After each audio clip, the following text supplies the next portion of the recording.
For having us. It's awesome. It's great to have you here. And then the one and the only, not John Fina, not Michael Hoyt, but Bruno Fina, son of John Fina, former Buffalo Bill. Bruno, thanks for being with us. Yeah, how's it going, guys? Thanks for having me, Joe. It's good to have you. This is kind of cool. So this is both of your guys' first experience. So let's just start with something easy. Like, as you've walked around, Anthony, what have you thought so far? Yeah, it's overwhelming in a good way, right? To walk in here, so many folks that you've interacted with online, and you get a chance to meet them in person and meet face to face and just have a little conversation. But, you know, for anybody that's listening now and thinking about coming down today, you definitely should. Such a fantastic setup. Yeah, for sure. Bruno? Yeah, 100% same thing. I mean, just the love for the Bills is oozing through the city, and it shows through this event here. So it's pretty cool. Yeah, I actually I ran into the Fanatics guys. So Rico, Pierre, and Z-Bot are here. And for those that don't necessarily know my story, I started out by myself for a couple of weeks, got picked up by Fanatics. Rico actually named me the voice. That's where that nickname came from, oddly enough. And so it was great to run into them for the very first time to meet those guys. So yeah, super great event. If you have not been to MafiaCon, I encourage you to go. And it's early, and it's going to go all day. So if you're watching me live right now or us live and you are in Buffalo, in town, come on down. Seneca One Tower, you can't miss it. It's the absolute biggest building in the city of Buffalo. So drive downtown, that's the one, and park, and come on in. So excited to talk just about just things with you, Bruno. Just an experience. Excited to have you here with us. Obviously, when you there's going to be other Bills players here as well today, but your story is a little more unique than some of the other stories for a lot of reasons. But before we kind of get into that, you've been in Buffalo now since March, April, May. So you got into town May. So what is that experience? Just the culture of Buffalo, the food, all of the things that your dad has told you about your whole entire life. Yeah, I mean, one of the first things you say is the food. And, like, you know, I went to college in LA, and, like, everyone talks about how amazing the food is in LA and California in general. And, I mean, this place holds up to it. Like, the food here is fantastic. You can find pretty much everything you're looking for. The Mexican food, not as good here as it is in Arizona and California, but I'm very happy with that. I have a great story about Mexican food. There was a place, Mexico City in Hamburg, that actually there's a picture of Josh Allen in front of, because he used to get Mexican there, and it was authentic Mexican food, like good, like you get in Tucson. Show me where that is. And like it's gone; they're not there anymore. But like one of the reviews was, "This place sucks. They don't put sour cream on anything. They call this Mexican food." It's like, yeah, they don't use sour cream in Mexico, bro. It's that's funny. Well, I mean, there's a reason people like what they like here. So if you want chicken wings, so what wing places have you been to? I went to Wing Nuts and Bar Bill's so far. Yeah, and Bar Bill's was fantastic. We got to get you to 9/11. Yeah, I've heard that. Yeah. So that'll be the next spot. I'm knocking them off slow and steady. So down the street from you, because I know where you live. I picked you up this morning. Yep. Mulberry has great chicken wings, as does Sunny Red's. Very similar to chicken wing as far as that goes. But you were at Imperial Pizza yesterday. I was. Yeah. So you're making the rounds, man. I'm doing my best. Good spots. Doing all right. Yeah. He's doing all right. I have a good guide. You know, someone who's been here for a while. My dad. His dad. And your dad does hit all the spots when he comes to the town. Yeah, he does. Can confirm. So do me a favor, and I've got some notes and just some questions, and I know Anthony does too, as we just kind of talk through just your experience and what it's been like. So talk about what it's like growing up in a home, right, where your dad is a former Buffalo Bill. Pictures on the wall, jerseys, helmets in the background, like championship rings that he loves to wear and like have other people wear. And now for you to be a part of this experience, I gotta feel like you growing up, there was a dream or an aspiration, like obviously playing in the NFL someday, but my goodness, right? And there's still a long way to go. Yeah. But you're here now. Right. So just talk about that experience, about growing up in a house that was Bill-centric, and now you're like part of it. Yeah, it was one of those things that kind of gets more real to me the more I look back. Like, I've always been the kind of person who, I wasn't sitting around in 7th grade being like, I want to play in the NFL one day. I was just like, I want to get on the field. Like, I was a freshman. I said I wanted to make JV. I was JV. I wanted to make varsity. I was on varsity. I just wanted to start. Like, I didn't even know I was playing college football until my senior year. Right. So it's just kind of been one step at a time. And as I look back and I have this incredible mentor next to me who's gone through the same things that I've gone through, it's just kind of a lot of gratitude, you know, and it's a very cool and unique thing that I get to share with him, you know, and I'm very, very lucky that he's been here before and can help me along the way. Yeah, and Ant, you're going to have to do your best to jump in, because if you don't, I'm going to. No, and I do want to jump in because, Bruno, I think as you were going through the process, right, and a lot of conversation around your versatility, the ability to play all 5 positions along the offensive line. And I think for a lot of us at times, we can look at things and just say, oh, well, if he just kicks in from left tackle to left guard, that's fine. Or, oh, well, he can shift from left tackle to right tackle. That's something that you can just do. It obviously isn't that easy to, right, just shift from one position to another. Like, how do you get ready to be that versatile, to be able to play on the field and know that going into training camp, right, all 5 positions have to be an option for you? Yeah. I think it's the biggest thing is being comfortable with what you're doing. So there's a thing where it's one thing to know what you're doing, know how to do it, X, Y, Z, and it's another thing where you go on the field and everything's just snappy and you're just doing it. So like I'm playing center now, so you have a lot more things to think about at center than you do at left tackle. You're directing other people, you're looking at the outfield, you're checking all this other stuff. So what I've been doing is trying to put myself in as close to practice-like situations as possible. So I'm snapping the ball every day with one of the other free agents, Tom Zach. He's calling out a play, he's telling me up front, I'm making a call, snapping the ball, like going as fast as I can. So when I get to that point where I'm playing a new position, it's just kind of natural and you're just flowing with it and you're just playing. You're not thinking and double checking everything that you do. So knowing that you've been in Buffalo for a little while now, right? Yeah. Since OTAs, mandatory mini camp wrap up, you just kind of alluded to it a little bit, but what do you do with your time, right? I mean, how do you stay ready for training camp, but along those same lines, knowing that this is going to be a brand new experience? Yeah, so I decided to stay in Buffalo to train for the summer. I left for about a week for July 4th to go back and hang out with my family, and I had a wedding in San Diego for a close friend that I went to as well. But most of my day, it's cool, like being at an NFL facility, you have all of the resources that you need. So you have the trainers, you have the strength staff, you have Uncrustables, red light. The new ones, the jams now, the healthier ones. Yeah, that's the way to go. You've got your Uncrustables.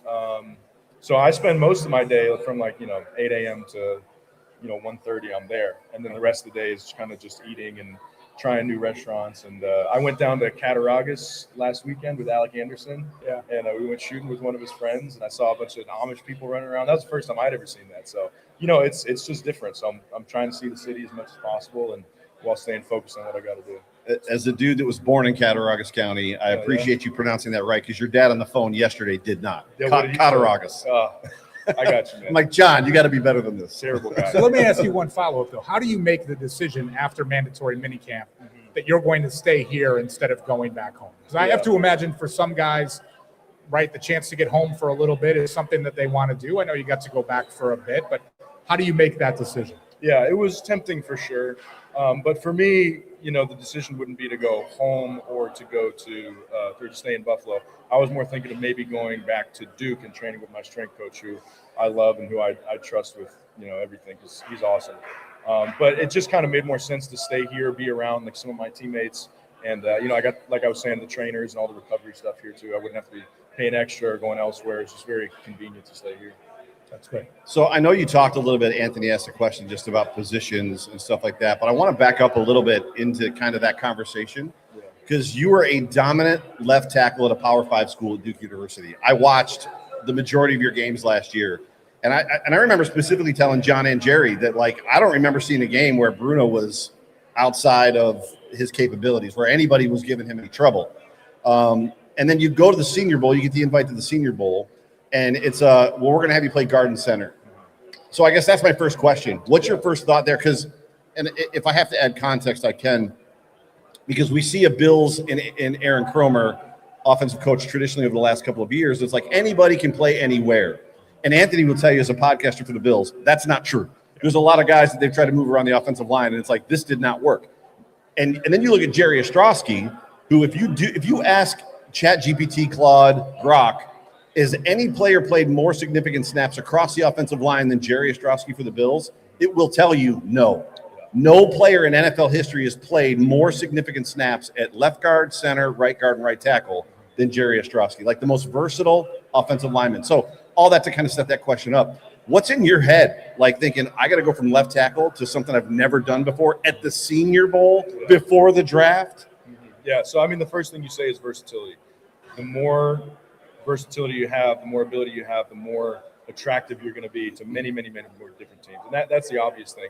But another thing too is the word ceiling that I think of. So, I mean, I played tackle in college. I did well. I was, I showed that I can play tackle. I'm a Power 5. I'm a D1. I'm an ACC champion. Shout out Duke. Offensive tackle. Where your brother is currently. Right. Yep. Roman's still there. But I think the word you got to focus on is ceiling too, because at the end of the day, I'm 6'5". I kind of have short arms. I'm not super tall. I'm not as quick as a guy like Spencer Brown. And I think my ceiling is much higher playing like center and guard. So I was not upset at the move. I think like this is a place where I can really grow and make a career out of. But, I mean, not to downplay myself, but you look at guys like Spencer Brown and Deion Dawkins, and you're like, okay, those guys are freaks. You know what I mean? They're freaks. They're built to play the most difficult position there is in football outside of quarterback. Yeah. And, so I'm happy playing center and guard. I think my ceiling is very high there. We were at a Bills walkthrough on a Saturday last year. I believe it was last year. And you got some interesting advice from Deion Dawkins. Mm-hmm. Can you talk about that real quick and then tell me if it helped you? Because Deion has a very unique style, which Definitely. John and Jerry will tell you about a lot. Yeah, and his thing is take every advantage or make every advantage that you can. So he likes to manipulate his splits. He likes to get up on the ball. He has a very non-traditional set. So what he's saying is you're playing against the best athletes on the field as a guy who's 300 plus pounds. Like defensive ends are freaks, so you have to take every advantage that you can get. And the biggest thing that he told me is you have to play with the snap count. You have to move before the ball moves, but close enough to where you're not getting called for anything. So that was one of the biggest things that I honed in on my senior year at Duke, and I think it helped me a lot. Like in the hotel the night before games, I was going through the count in my head, moving half a second early, and that changed my game a ton. I didn't try any of the different sets and stuff that he was doing, but even just that and trying to kind of take every advantage that's there for you will help you a lot. So you perfected what Juwan Taylor is still working on. I'm working on it, No, you seems like you've done a pretty good job at that as far as that goes. Yeah, I remember him talking to you specifically because I was standing there and saying, just get to your spot. Right. Like, it doesn't matter how you get there, just get to your spot and be there first. Yeah, which was great huge advice. So advice. It was cool to see you in that moment with Deion and just kind of see you consuming everything he was telling you. So I don't know if you got to follow up to that, Anthony.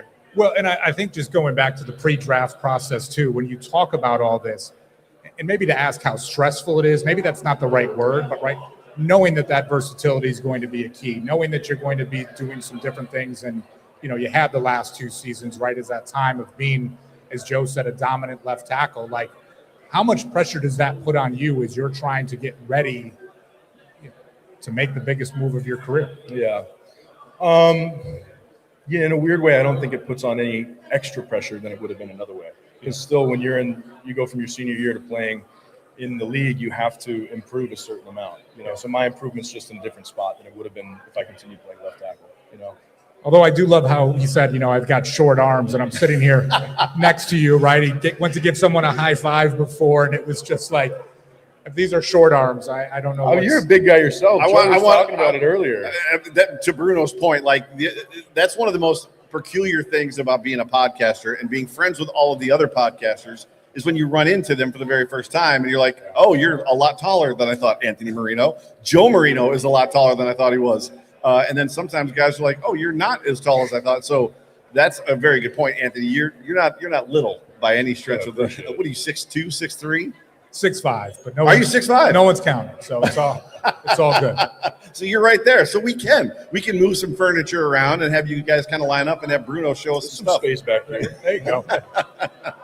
I was in my kitchen one time with your dad as he was trying to show me some things that left tackles are supposed to be doing against defensive ends, and it didn't go well as far as because he doesn't have a half punch. No, it's like when he strikes you. Yeah, when you do it all the way. It's like we're not going to fool around with this.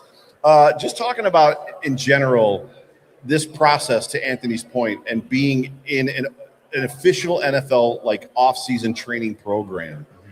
Surprises. What was your first surprise? I mean, it's the difference. I don't know if it's a surprise, but the biggest difference to me is just how much of it is up to you. Right.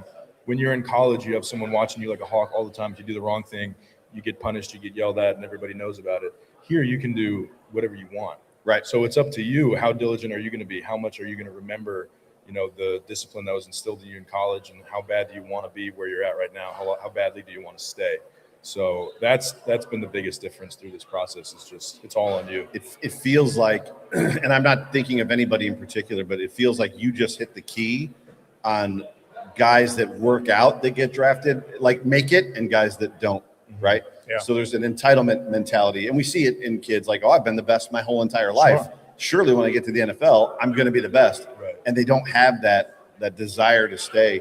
Was there a moment at all where you felt like either, man, I'm not sure if I belong here? And if there was there a moment where you're like, no, I got this? I think it's kind of like a constant thing that you go through. Like we talked about this through our rookie meetings a lot. We have a psychologist who's there, like helping us work through a lot of mental stuff, giving us skills preemptively. And, one of the things that shows up with a lot of people is you have doubts every day and you're like, oh man, do I belong here? But it's how quickly can you like take that thought and be like, yes, I do belong here. Because that first thought doesn't help you at all. There's no point in having it. Exactly. So how quickly can you replace that with what you want to be is the truth, and what is the truth? Yeah, very cool.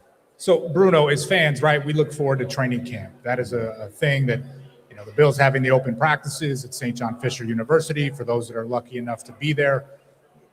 What kind of preparation do you have to do to go and be on campus, right, in a different setting, not, at the stadium, not in the same training room? Like, has anyone helped you kind of prepare for that, whether it be your father or Jerry or others, just to know what you're getting? I think those kinds of things are fun. Like we did something similar like that at Duke. We didn't do it at UCLA, but at Duke, we stayed in a hotel for 2 weeks for the first 2 weeks of camp. And like everyone was kind of going through the same thing. You had roommates. We won't have roommates at St. John Fisher, but we had roommates. And it's more of like a bonding thing than it is a challenge, because like everyone's coming home to the exact same thing every day. And you're like, oh, what are my teammates doing? Let's go play Switch, or let's go play cards or Catan or whatever. So that's something I've been more excited for than like, okay, how do I prepare for it? I've been preparing for the football part of it, but the move and hanging out there, I think is going to be pretty fun. So you've been in OTAs. You've been through all the offseason stuff. You now have stayed in Buffalo. Did you tell that story? I was working on something over here. Did you tell the story of how you ended up staying in Buffalo? I didn't know. Well, what are you willing to tell that story? You think I should? I think it's a great story. Okay, I think you were trying to give me. I was trying to put it on the tee for it. I wasn't sure if you were comfortable telling it or not. So set it up. Joe put you on the spot. Right, so the strength staff had kind of were pushing the rookies all to like stay here and train here, which I was open to doing, but my program at Duke was familiar, so I wanted to kind of go and talk to strength coaches and see like, are you guys going to be here every day? Is the training room going to be open? Just kind of ask some questions. So I walked up to one of the strength coaches, and he was giving someone a massage and a table, as they do. Right. And I was asking him like kind of what the program's going to be like, X, Y, Z. And then halfway through the conversation, the person on the table rolls over and looks at me, and it's Brandon Bean, and he goes, "You should train here. You should stay here for the summer." And I was like, all right, I guess I'm staying here. Message received. So you've done all the OTA stuff, off-season training activities, mini camps and stuff like that. You've been through now almost the entire off-season program as far as staying in Buffalo, which is great. Yeah. The 29th, it's on like Donkey Kong, right? Yeah. So where are you at in that? Are you excited, amped up, ready to put the pads on? Yeah, definitely ready to put the pads on. It's been a long time and a weird year not having spring ball. Like through college, for the people who don't know, you start playing football again in around February, March. So you have 15 practices, you end with a spring game, and then so your football kind of stays fresh. And it's been a weird thing through this draft process and just being in the NFL where you don't have pads on for that long. And even when you do OTAs, you're still not wearing pads. So there's definitely an excitement that's a part of that, and excited to get pads back on and play some real football. Well, and knowing that too, right? And we'll hear different things about OTAs, but for an offensive lineman, like what kind of work are you able to do, right? We know that there's no real contact or no real hitting, but like what can you take away from that as you're getting ready for camp? Yeah, so I think OTAs are especially important for guys like in my position, because you're coming in, you're learning what an NFL offense looks like. Sometimes you're learning a new position like I was. You're learning the mental side more than you're learning the physical side. You're learning the physical side a lot in individual drills and in what you can do in team drills. But it's really a good place to hone your kind of mental and like figure out how all these plays work. What do I need to do? And start kind of putting that muscle memory together. Yeah, Overreaction Buffalo podcast here at the at MafiaCon. Third annual MafiaCon at the Seneca One Tower, talking with Bruno Fina and Anthony Marino, who's part of our network. The walkthrough on Sundays. Can you shed some light? You have and we've talked a little bit about it. We've danced around it, right? Your dad played in the NFL for 10 years, right? Yeah. Played for the Bills. Or was it 11 years? Bills 10 years, and then 1 year with the Cardinals in Arizona. And then you've got Jerry, who's almost like family. Jerry Ostrowski, former Buffalo Bill, who's your dad's teammate. Yeah. How has that helped you kind of prepare you for what you're going through now? Yeah, I mean, sorry, especially Jerry's story, right? Because Jerry was an undrafted. No, he was drafted, then cut, right? And then bounced around to a couple different practice squads before he made the Bills. Go ahead. Right. Yeah. So you hit the nail right on the head there. It's different experience that you get from both of them. Like my dad, he played for a long time. He played at this team. Jerry did too. But it was a different situation when he was coming in. You know, he was a first-round draft pick. Right. And just the heir apparent. Right. It's just different if you're a first-round draft pick and when you're an undrafted free agent. And Jerry was like an 11th or 12th round pick, which it was late. Yeah, doesn't even exist by the Chiefs. Anymore. Was cut by the Chiefs, yeah, right? So and then I think he went to the Falcons, maybe, or something like that. Right. It was cut by the Falcons, and then the Bills picked him up. Right? Yeah. So he was all over the place. So his situation is a lot more similar to what I'm going through. So it's just, I mean, I'm lucky I get to ask these questions to both people, you know what I mean? So a lot of the technique stuff, a lot of, you know, just the father-son kind of, hey, can you help me out here? I have my dad for, which is great. But then, you know, he's as great as he is and as helpful as he is, he doesn't know what it's like to be in this scenario like Jerry does. So he's been a huge help when I have questions like that, like, you know, how do I stand out? You know, as an undrafted guy, how do you make this team? How do you be like, oh, wow, that's a guy that, you know, we need on this football team? And Jerry kind of went through the same thing, had those ponderings and has those answers. Well, and I don't want to put words in your mouth, but like, I have kids, Joe has kids. Like sometimes it's different when you hear it from your parent, right? Who you've been hearing stuff from your entire life, regardless of what their experience was, if it's similar or a different path, versus someone that's that family friend that's almost like family, right? So there's part of that too that probably comes into play just a little bit, that learned experience that he had, but along those same lines, like, he's your dad. Yeah, so it's a little different sometimes. Yeah, my dad would tell the story of when he was trying to teach me how to ski, and apparently I wasn't listening to anything he said. And then his friend Jack Lefevre took me out, taught me how to ski, told me the exact same thing. And then someday I could ski. Yeah. So that's what he would tell. You're going to find that out someday, my friend. Yeah. Oh my gosh. Yeah. It's funny because we talked a little bit just about the feeling of like, do I belong here? And I remember your dad has told me stories about being a number one draft pick, and his there's parts of his story that aren't too dissimilar from yours. When he was at Arizona, his first 2 years there, never had a thought about playing in the NFL, literally wanted to be a doctor in your grandfather's footsteps, good old Chuck, who we recently lost. And then one of his coaches was like, you know, if you got serious about this, you could play in the NFL. And then he was like bored at the head, almost like, wait, what? And then it was and he tells this story, so I'm not telling anything out of turn. And then there was a workout with Bill Belichick, of all people, that was like, you're a number one draft pick. And John was like, excuse me? But then he talks about like getting to the Bills and Bruce Smith and Darryl Talley and Cornelius Bennett and these guys, and just like, holy smokes. Yeah.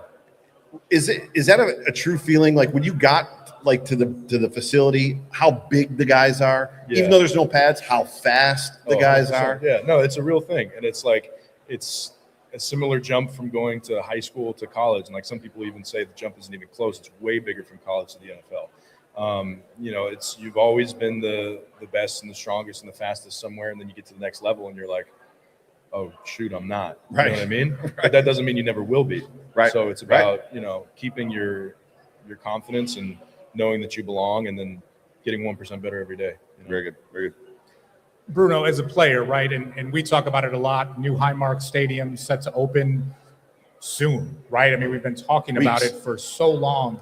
You know, for you as a player, and again, right, like growing up as part of the Bills community, for lack of a better, like, has that even sunk in yet, that, you know, you're going to be at the new Highmark Stadium as you get ready for the blue and red and the preseason and everything that goes into that, to be part of something that's going to be so special to so many people? Yeah, I mean, it's just like, I said this word a couple times, just gratitude. But that's what it is, you know. Especially, I think one of the coolest things is my grandfather, my Abu, is from Rochester, New York, and so his brothers and sisters are all there. All their kids are there. My second cousins are there, and all my dad's first cousins, when he was playing for the Bills, they could come to the tailgates and they could watch him play and all that stuff. Yeah. And now, like, I'm in a similar position. My cousin Michael and my cousin AJ and everyone in Rochester, and it's just like, you know, very surreal. I'm feeling very thankful for that. Yeah, I'm a man of faith, and I know you are too. And I don't necessarily have a fate feeling or a destiny feeling, but there's odd things in your family story, like the picture of your dad, John, as a child in a Bills T-shirt, right? Yeah. And then ends up playing for the Buffalo Bills, right? And then I know there's a similar one with you as a child in a UCLA T-shirt, and then you end up playing for UCLA, and then obviously moving on to I'm being distracted by a man in a Speedo over here, who I love with all my heart. Love you, Norm. So it's just very cool. There's the way that the story gets written is just tremendously awesome. Anything you want to share, just as far as your experience here today, just your experience in Buffalo, camp, what you're looking forward to? Yeah, I mean, it's just a great place to be a football player. You know what I mean? Like, very unique, very, very unique, but in the best kind of way. Like, I gotta feel like Raleigh's very similar. Raleigh-Durham, like one of the smaller, big college towns. Yeah, but that's what I'm saying. Like, you go to a place like, you could be like in LA and New York, great places to be, but you're not really the biggest thing in that city. Right. You know what I mean? But you walk around Buffalo, and just the support and the love and the importance of what this team has played in like the roles of lives of these people it means so much to everybody here. And that's a very important thing that, we get to be a part of, which is really cool. Yeah. So being in Buffalo is great. Been getting recognized? A time or two. Yeah. Other than people walk by and they'll just say "Go Bills," and it's like, all right, cool. Yeah, but is that a situation because of how big you are? It's hard. Like, I was talking to one of the free agent receivers, and I've walked into places and they'll be like I went to church a couple times, and some of the guys would be like, "Oh, you look like a Buffalo Bill," and you'd be like, "Well, there's a reason for that." Yeah. And it's like when you're the free agent receiver, you're a receiver, and you're, but you're still like, you're 5'10", you're not like a huge hulking dude. You're in shape, you're what you need to be, but it's a little different when you're 6'5" and 305 pounds walking around. So. Yeah, there's a handful of players that go to my church. Spencer Brown is one of them. Yeah. And it's hard to miss him. Yeah. 100%. I mean, standing on stage, I look out in the crowd, and like it's dark and there's haze and like there's lights and stuff, and it's like I see the shadow, and I'm like, oh, it's like a lighthouse is here. He's a big old boy. Like he's huge, 6'8", right? He's humongous. Yeah. And thin. He has the most.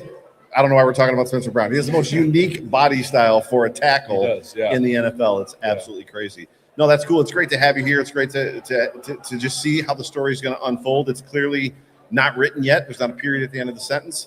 There's a lot of work to do. There's a lot of work that you have to do. Your NFL story could start here and end here. It could maybe not end here. It could end up someplace else. But excited to have you a part of this. Excited to have you here today. Thank you so much. I appreciate it. Anthony, any final questions? Again, just thank you for being so candid with us and being so open to share, right? Yeah. To be able to talk about your experience, that just means a lot to us, and to be able to share that with everyone. So thank you guys for giving me the outlet for that. Thanks And thanks to Dell and everybody here, and thanks to the production crew. Appreciate. Got a John Fina flag flying out here.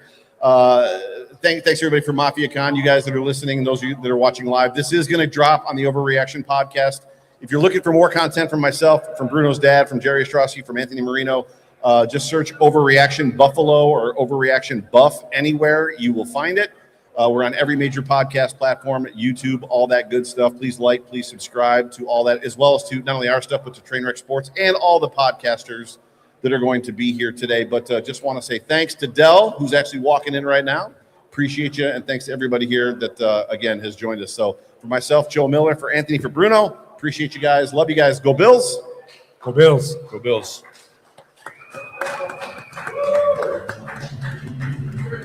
Should give it a much love like Jared does.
about. Ladies and gentlemen, give it up for the Buffalo Fanatics. Woo! What is up, Buffalo Fanatics?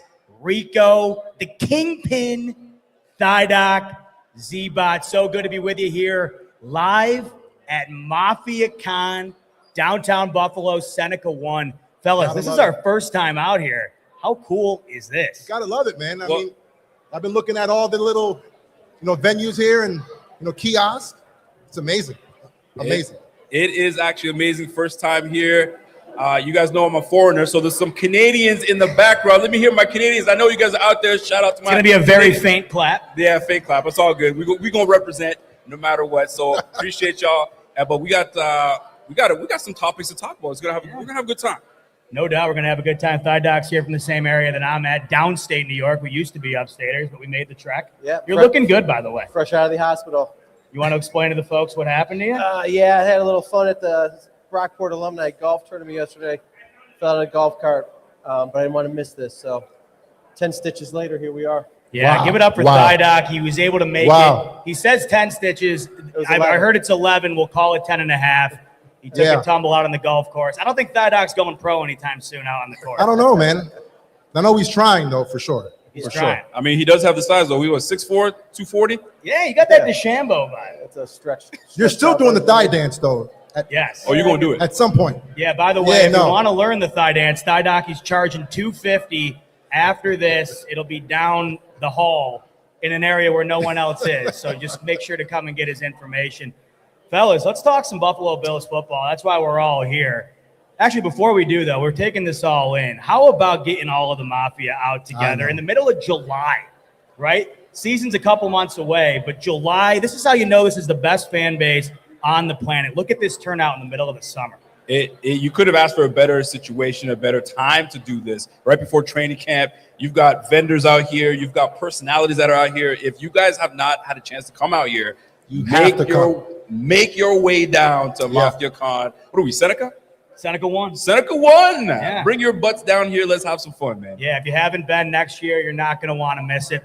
All right, so we're less than 2 months away from the season kicking off. This is one of the biggest seasons in recent memory. We're always excited for Buffalo Bills football. I can't remember a time I've been this excited because obviously the expectations of this team are as high as they've ever been. They'll continue to be that. But we go into this year, fellas, brand new head coach, brand new DC, brand new offensive coordinator, a handful of draft picks we're excited about, the DJ Moore acquisition, and then, of course, the brand new stadium. Let's talk about expectations because they're obviously always high. But there's a caveat to that this year. The Buffalo Bills have a brand new head coach in Joe Brady. Now, it's not entirely new. He's been in the building. This offense has been as good as any in the NFL, but now he's the head coach taking over for Sean McDermott after a decade with the team. Pierre, your initial reaction as we inch closer here, it's still the Bills, it's still Josh Allen. What's the expectation, though, for Joe Brady? Is it as high as it was with McDermott? I think so. I mean, when you talk about how McDermott was fired, everyone's saying, we have to hire, outside. I mean, as far as Joe Brady, I mean, I think there's a ton of pressure on him, just in general. But me personally, I'm saying 17-0. Yeah, well, of course. You know it's coming, right? You know it's coming, right? Super Bowl or bust. But as far as Joe Brady, I think it was an amazing hire just in general. When you look at Josh Allen's career, though, he's kind of always had someone in-house, right? You've never really had to go, outside of the, brass. So, I mean, I'm excited for it. I've heard this conversation the other day, and it got me thinking. There's a ton of new coaches in the AFC. The Bills are, they're not unique in bringing in a new coach. They're really not unique in bringing in a new coach after having a long-term head coach. The Baltimore Ravens are in the same boat. Jesse Minter. I heard this discussion the other day. Who's got more pressure on him, Joe Brady or Jesse Minter? I thought the instant answer was Joe Brady. Rico, do you feel the same, or do you think that same type of pressure is in Baltimore? The pressure is not on Joe Brady. Joe Brady just has to maintain what we've seen the last 5 years, right? Is there pressure to do that, though? No, you got Josh Allen. There's no pressure. 17's in charge. Do what you're supposed to do, 17, and I'll manage the rest. I mean, if you want to call it pressure, Now that he's not just dealing with just the offense, he's now got a whole team to deal with. Maybe there's some pressure there, but when I look at what makes the Bills go, it's 17 and the offense. Nothing changes. I'm calling the same plays. I got some personnel that's a little different. Keep doing what you're supposed to do. If you're going to ask if there's pressure on anybody, I'm looking at the defensive side of the football. And I'm looking at our defensive coordinator. You know who, the guy that everybody's saying is a genius and all of that good stuff. That's what we're going to be looking at. Jim Leonard. What are you going to do? You just completely changed the defense. We're going to a 3-4 defense. You picked up some pieces that you believe that will push us forward. So if you want to ask about where the pressure is coming from, certainly won't be from the offense side of the ball. We've seen what Josh is capable of doing. What will the defense look like in a new scheme? That's where I'm looking for. I don't want to pivot too much, but that's where I see the pressure coming from. Offensively, maintain what you've been doing, and we should be fine. I get what Rico's saying, Thai, but at the same time, there still has to be some element of pressure to uphold what they've done. You can't just walk out there and do what they've done. They've been one of the best offenses in the league every single year. Now you add DJ Moore. I think those expectations are going to be even higher. You did what you did last year with Khalil Shakir having just over 700 yards leading the way, and they were still as good an offense as anybody. Do you think there's more pressure on the D, though? Yeah, well, there's definitely more pressure on the D because that's what they wanted to change this year. But when we talk about Brady and Minter, I'd say there's more pressure on Brady because of Josh Allen as well, but for the reason that Josh Allen's expected to win a Super Bowl. I think Lamar Jackson's kind of taking a step back, and I don't know. Everybody else I think there's so much pressure on Lamar too. I think he has taken a step back. So I think Josh Allen's expected to win a Super Bowl. If you can't do it, it might be the next guy up already. You think they wouldn't give Brady such a short leash where it's a one and done, but it probably depends on this year goes. I don't know what happened. Maybe it was the injuries down year for Lamar last year. It doesn't feel like, to your guys' point, this is why I immediately thought Joe Brady was the answer. It doesn't feel like there's all this pressure on Baltimore. Maybe that's because the Bills have done to Baltimore what Kansas City has done to the Bills. It's almost been a trickle-down effect. You also factor in Kansas City did the same thing to Baltimore. Yep. On that topic, though, because we keep referring to having Josh Allen, why is there any need to worry with a new head coach? What are your thoughts on Baltimore right now? We're going into the year. We opened the year last year against the Ravens. That was as good of a game as you'll ever see, and the Bills somehow, I still watch the replays of that game waiting for a different outcome, they still somehow find a way to win it every time. The Bills have had the Ravens number, but that was, of course, with Sean McDermott. I think you could argue no one coached against Lamar maybe better than Sean McDermott. The Bills play the Ravens again this year. If you notice, the Bills have a lot of primetime games this year. In the past, almost always, they played Baltimore in that primetime slot. It's a home game at 1 p.m., Pierre. Do you view the Ravens the same as you used to, or do you not look at them as a threat the way you once did? I mean, you have to respect them. You have to respect them because, Lamar Jackson is, one of a kind. Like, look, I say it all the time. When it comes down to athletes in general, we tend to always want to focus on the stats and the numbers. And, we tend to never want to focus on the mental, right? I think Lamar Jackson, he's proved over the years that, when the lights are at their brightest, he tends to kind of fade a little bit, right? So it's one of those things where it's like, we know with Josh, in those moments, he tends to rise to the occasion. So, you have to respect the Ravens, of course, but, I'm picking Bills all day, of course. It makes you wonder. I know there's so many things that have happened to us as Bills fans that you're saying, why us? On the wrong end of almost all of it. You do go back, though.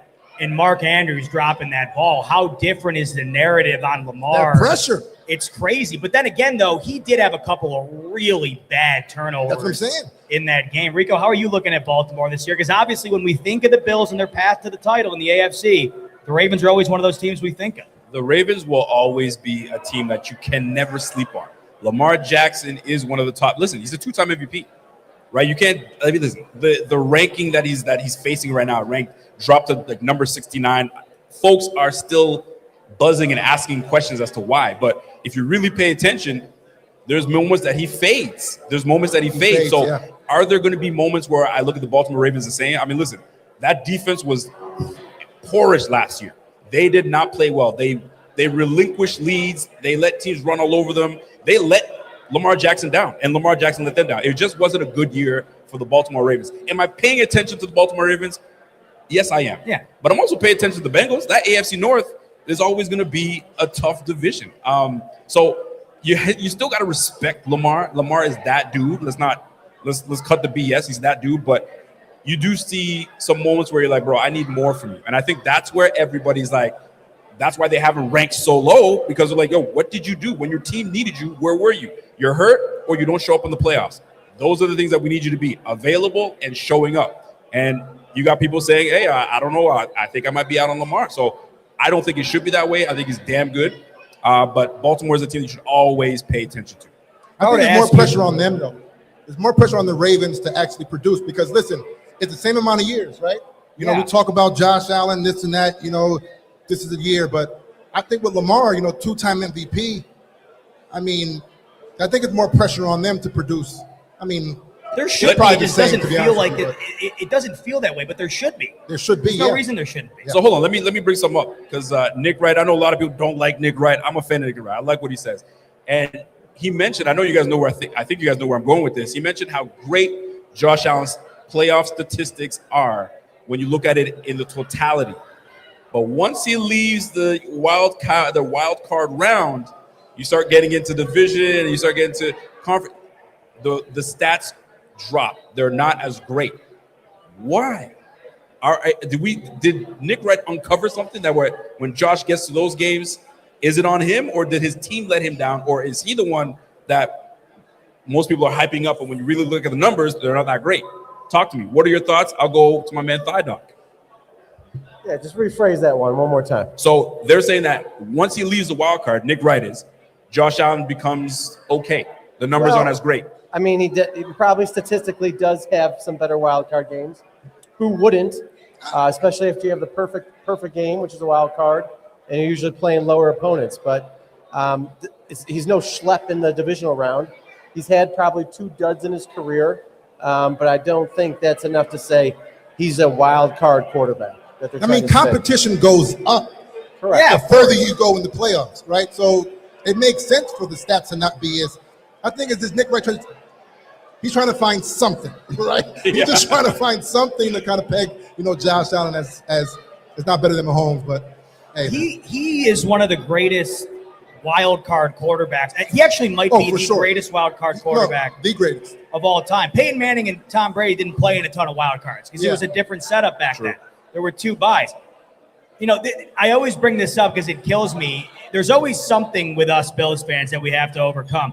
How about as soon as the Bills get good is the second they get rid of the second bye, right? How many times would the Bills have had a bye and been able to get healthier and have a more advantageous position to do well in the postseason? I get what Nick Wright's saying because the numbers aren't there comparative to the wild card. I get that, but when you look at those divisional games, the best game he's ever played in his career was against the Kansas City Chiefs in the divisional round. Right. The game last year, I can't excuse away what he did before half. Nope. That fumble was inexcusable. I think it really played a factor in them losing that game. I'm not going to sit here and say he had the worst turnover of the year in overtime to cost the Bills the game against the Denver Broncos. That call was an awful call. It was a catch. I'll go to my grave on that. And if that catch is made, this conversation isn't being had. And in all likelihood, I think the Buffalo Bills go to the Super Bowl. I don't think they lose to New England in that AFC Championship. I think the team itself in the divisional round hasn't been as great. Josh hasn't been as good as he was in the wild card. Right. But to say that he regresses, I don't think that that's fair either. I also think that when you look at what happened in the divisional round, a couple of run-ins with the team that they haven't been able to get by, and then of course last year it just. Even with 5 turnovers, they had a shot. And of course, a call doesn't go their way. Which makes me want to pivot a little bit because we're talking about Josh and I guess a supporting cast. Well, there's one specific supporting cast that I do want to talk about. I want to pivot to the receiver group, right? And I'm going to start off with Pierre, then I'll move over to Thigh Doc. Keon Coleman is the name that I want to talk about right now. And Keon's been working with my favorite Bill of all time, Stevie Styles, right? Stevie Johnson. Expectations for Keon, are they high, or are you not expecting a whole lot from Keon this offseason and going into the season? I mean, I wouldn't say that it's high, right? Because there's a lot of haters now on the Keon Coleman train. But I will say that if he does have success, I would not be surprised. Because it's like you said, the one thing about Stevie Johnson that I'll never forget was when he mentioned with Chan Gailey, like Chan Gailey allowed him to run like freestyle routes, right? And he talked about Keon Coleman in last year's, the camp footage of last year, where he's saying that Keon Coleman getting open is not a problem. It's when he's getting open, like Josh is already looking off of him because he's running the route exactly how it's supposed to be ran. You remember when Stevie was on our podcast and he talked about tool time, that one slant, right? Yep. Like Stevie Johnson said that there's certain players who they do what the coaches tell them to do instead of doing what the flow of the game predicts. And I think that, with him, with Stevie, with Stevie actually working with Keon, he taught him that. Like, you might run the play might be a 15-yard post. You might be open an 8, right? And make up the yards after that, right? So I think he'll be more quarterback friendly, if anything. But as far as expectations, I mean, it is what it is. I wouldn't be surprised, though. So Pierre saying it is what it is. I need something for you, Thigh Dog. Are you expecting a lot from Keon this year, especially with all the work that is being put in with Stevie Johnson, with all the scrutiny he's been getting from everybody? Everybody's eyes are going to be on Keon. Is he going to perform? I'm not expecting much at all. I'd say he's, maybe 4th at best on the pecking order coming up here in the fall. But things can change, injuries can happen. He can do the right things and put himself in a position to take that next step this season. But no, I'm not banking on it. I'm not expecting much. I'd say, little lower depth chart player, maybe situational, red zone type guy. But hopefully things do blossom for him because it would make a big difference. But you got DJ Moore, you got Shakir, you got the tight ends, and then the running backs, and then he's kind of slating in there is the weapon of the team. Yeah, but Keon was the darling at camp last year. Oh, yeah. Every big play was a Keon Coleman play, right? And then you go week 1 against the Ravens. I mean, it was his best game ever. So it's like, wait a minute, it's there. He has all the attributes. It's just a mental thing at this point, right? So it's like, I can see him actually not being better than DJ Moore, of course, but I can see him actually be a prominent, piece of this offense. Keon's going into what, 3rd year? Yeah. 2 years. You got rookie year, he got hurt. 2nd year, it was just tumultuous. There was some benching, and then there was mental. He's going into his 3rd year. We always say players excel in their 3rd year, or they figure things out in their 3rd year. I'm expecting something big from Keon. It goes DJ Moore, Khalil Shakir, and then it's going to be a split between on however they decide to use them, Kincaid and Coleman. Coleman's got a lot to show. I'm expecting a lot from Coleman. Z-Bot, are you having high expectations for him? Or are you like the other guys? Let's go to what Didoc said. He said the expectations aren't that high, and I think that that's the fair look at it. They shouldn't be that high. Okay. When you've seen the body of work up until this point, it's hard for me to sit here and say, here's the bar, when the bar hasn't been reached. The expectations are to be better than what he has been, and he hasn't panned out to be what was the Bills' first-round pick first pick in the draft a couple of years ago. But I would also say to that, there's never been a better time to bet on Keon Coleman right now than right now. If we're taking everybody's word for it, then this would be the time to put your chips on the table for Keon Coleman. I think you brought up a great point, Pierre. I go back to it last year. Deion Dawkins' words were really the ones that stood out to me. He was basically putting the league on notice for Keon Coleman, right? Let's remember when Keon Coleman's drafted, he's not just drafted to come in and play a role on this team, 600 yards and 60 catches. He was drafted to replace Stephon Diggs. Yeah. The second he was drafted was the second the expectations were probably far too high for a guy that was viewed to be a work in progress. That's exactly what he's been, right? But we go to last year. He's dominant in camp. And then you said it, Pierre. Week 1, the Bills do not complete that comeback against the Ravens and beat Baltimore if not for the fourth quarter that Keon Coleman had. He has shown you the ability to be able to do what you're hoping he can do on a week in, week out basis. Now, I know there was a ton of damage control that had to be done because his name was dropped in that press conference when McDermott was let go. But I don't think Joe Brady's going out on a limb for this guy. Listen, this is Joe Brady's first year. You think he wants to put expectations out there that aren't going to be met? He's telling us that he thinks the best thing that's ever happened to Keon Coleman is him becoming the head coach. It's now no longer just on Keon, too. Good point. The addition of DJ Moore, a healthy Dalton Kincaid, and that's key. If Keon Coleman can be wide receiver 3, I don't see how that's an issue. Great. That's great. If you can get the same year you got out of Khalil Shakir, then you can get a wide receiver type 1 or wide receiver 1 type year out of DJ Moore, which everybody's expecting. If you can get that 3 role solidified with Keon Coleman, I don't think anybody's complaining this time next year. I want to bring something up, though. You brought up Shakir. Yeah. I want more out of Shakir. So does Joe Brady. More out of what he brings. Dab me up. I'm with you. I want him to actually be more, more involved. Yeah, make him a focal point. Yeah, right? I remember Rico brought this up a while ago when he mentioned that if you put Shakir with Shanahan, would he be producing what he's doing now? Or would he be easily the 1,200-yard receiver? Right. And I'm like, you're right.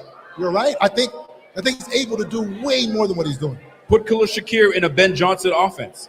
You don't think he'll excel and do great things? I'm all right, say Brown. We're 2.0. We're underutilizing Khalil Shakir. Yeah. We're not letting him do. I mean, his first year, I saw him vertical a lot more than I've seen him recently. Open it up for that brother, man. I think he's fantastic. So we're about to find out exactly what's going to take place with this offense, this receiver group, especially with Brady saying, "Hey, now that I'm coach, you're going to see a lot more out of Keon. It's going to be his best year." Well, we're about to find out. Let me jump one thing on Shakir here. Shakir, the past few years, has been dealing with that recurring high ankle sprain. He finally got it fixed. So this is one that does real good, the tightrope surgery. So if there was ever a year where expect Shakir to be his healthiest, even though he had surgery, kind of fixed the problem. I'd expect a big year out of him health-wise. Maybe that can change what they put on his plate. How about Kincaid, though? Yeah. How about Kincaid? I was about to jump on that. Yeah. Talk to us about this injury. Listen, we've seen what the Bills look like with a healthy Kincaid. The Thigh Doc is our resident. He's our guy. We want injury reports. You got to go see my man, the Thigh Doc. Thigh Doc, talk to us. So who are we talking about? Kincaid. What's the likelihood we can get him for a full year? Hopefully a lot. Not All right, so here's the Yeah. good things. A PCL never gets surgery, okay? Unless it's fully blown and there's another ligament that tears with it. They heal well, and to do the surgery, it's very complicated. It's like in the back of your leg, there's a lot of vascular stuff. Easy to screw like some big ticket stuff up. So they generally have them do non-operative rehab. Now, last year when he rehabbed it, he didn't seem to change his body type at all, okay? Yeah. He looked skinny. He stayed skinny. This year's different, and I'm hoping for different results. So he's put on the 10 to 12 pounds of muscle. His thighs have a little more girth to it. Huh? Oh, yeah. Trust me. Yeah, I've been gazing. Get past you. Yeah, but he looks good. He looks healthy, and he's not wearing a knee brace at these workouts he's doing. I think if there was ever a year to see Kincaid really take off, this is the year. I got high hopes for How Kincaid. susceptible, though, are you to re-aggravating that? I know you're not getting the surgery. You say he's the healthiest, but how likely is that when you're at the stage he's at to re-aggravate it again? So any injury you get, you're always a little more susceptible, okay? It's like a scar on your skin that you'll always see. But as long as he tries to stay off of landing on his knee the wrong way, I mean, that is like the number one reason for a PCL sprain. It was a freak fall, though, yeah. Huh? It was a freak fall how we injured it, in the first place. I don't know, back in the day, I don't want to bring up Tua too much, but Tua worked on his taekwondo, so he learned how to not whip his head to the ground. Someone maybe should pull Kincaid aside and show him how to land on his butt, not his knees. Yeah, I mean, him being out there is so crucial. You really noticed such a difference, I think, in the vibe of the offense. Even if the ball wasn't going to Kincaid, it just felt like such a more threatening offense with him out there. And, let's not gloss over the fact that Dawson Knox just had his best year in maybe the last half decade. He just had his best statistical year in the last 4 years. And what his production's no joke either. If you can get that true tandem, and then obviously what Jackson Hawes is bringing in the run game, I mean, his what he showed rookie year. Yep. Obviously, he's not going to be this George Kittle, Kelsey 1,000-yard tight end. But all these guys have their role, and Kincaid's, of course, needs to be the most prominent, and it will be if he's healthy. But when you get down to it, if he's healthy and if you can get another year like Knox just had, this is why I think the Bills, their weaponry gets overlooked a little bit. When you do have Shakir, like we're talking about, if he can put that year together, if all these guys can do what they're capable of with that addition of DJ Moore, that's an offense nobody wants to play. They already don't want to. It's going to be on another level. So I kind of want to stick with the injury report, but I'm going to flip to the defensive side of the ball because that's going to be crucial.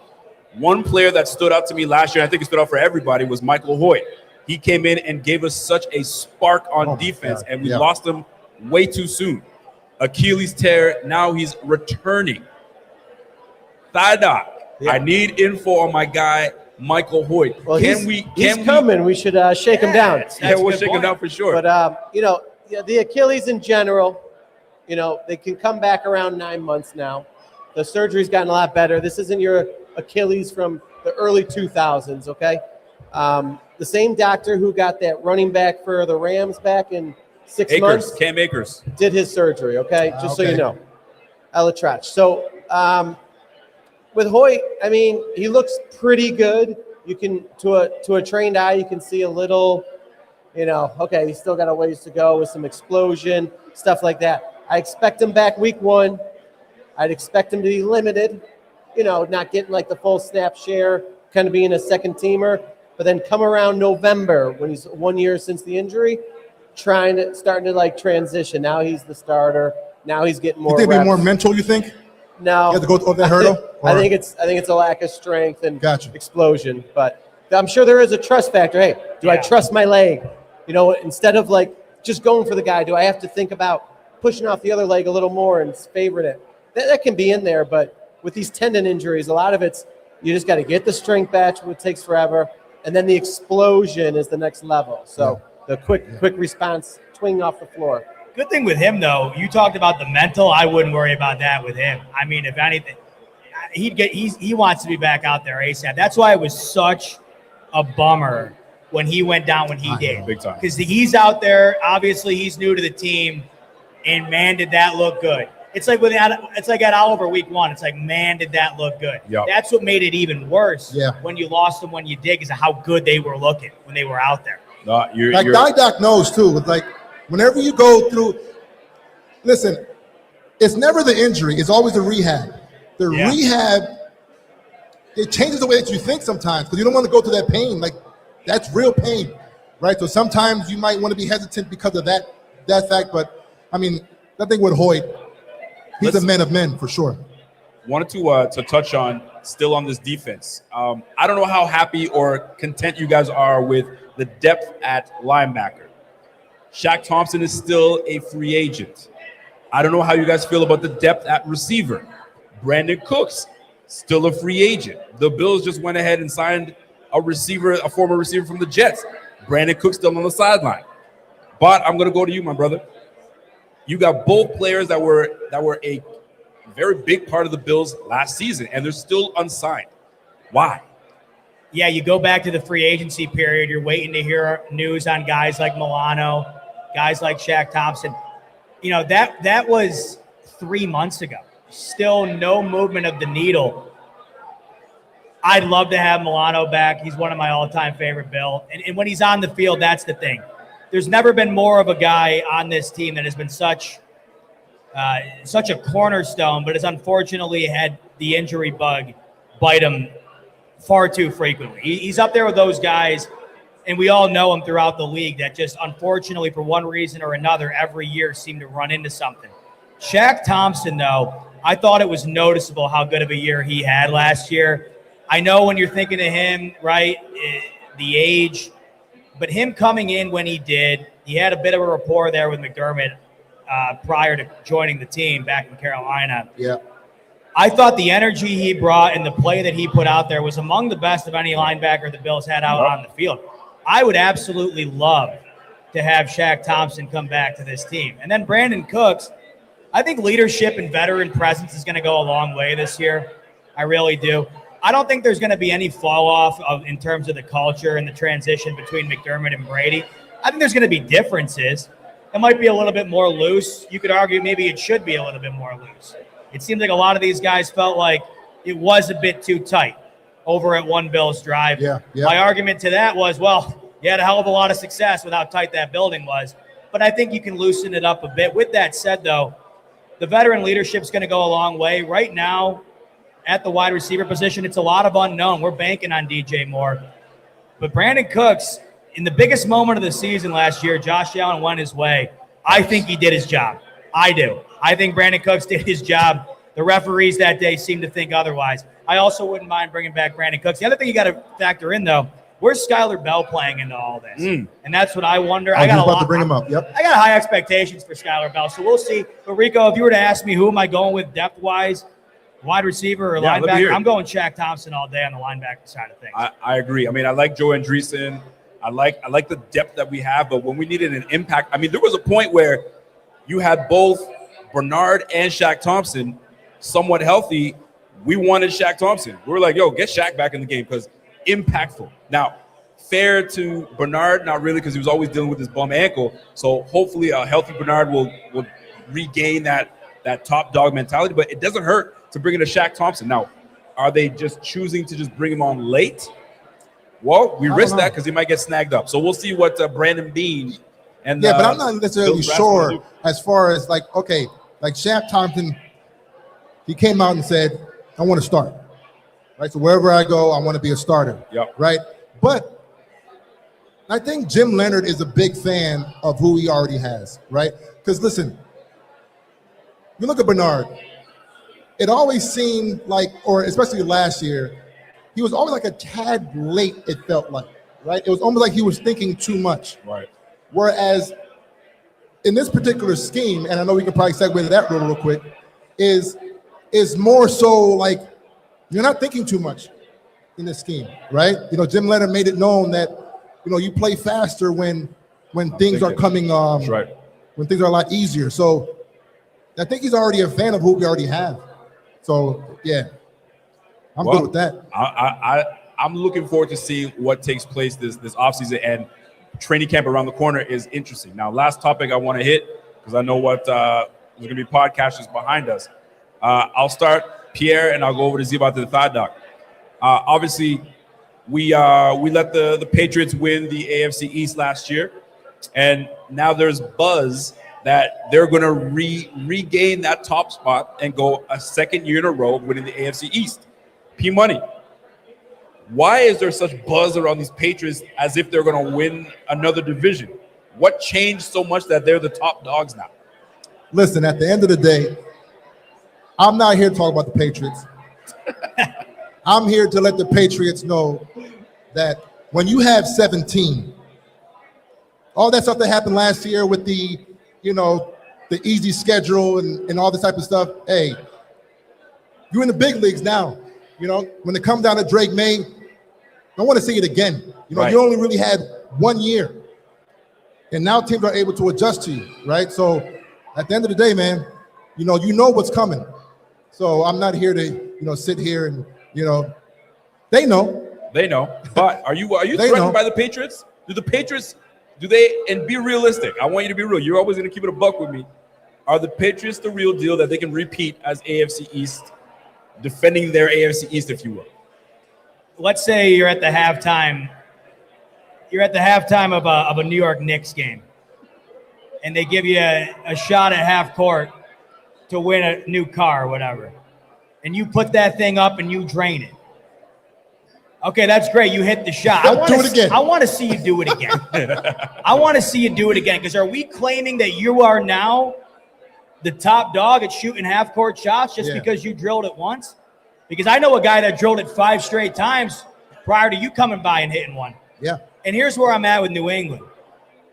Skeptical respect is the way I would coin it. Okay. They have earned my respect. They could have beaten the Bills twice last year. You could argue they should have beaten the Bills twice.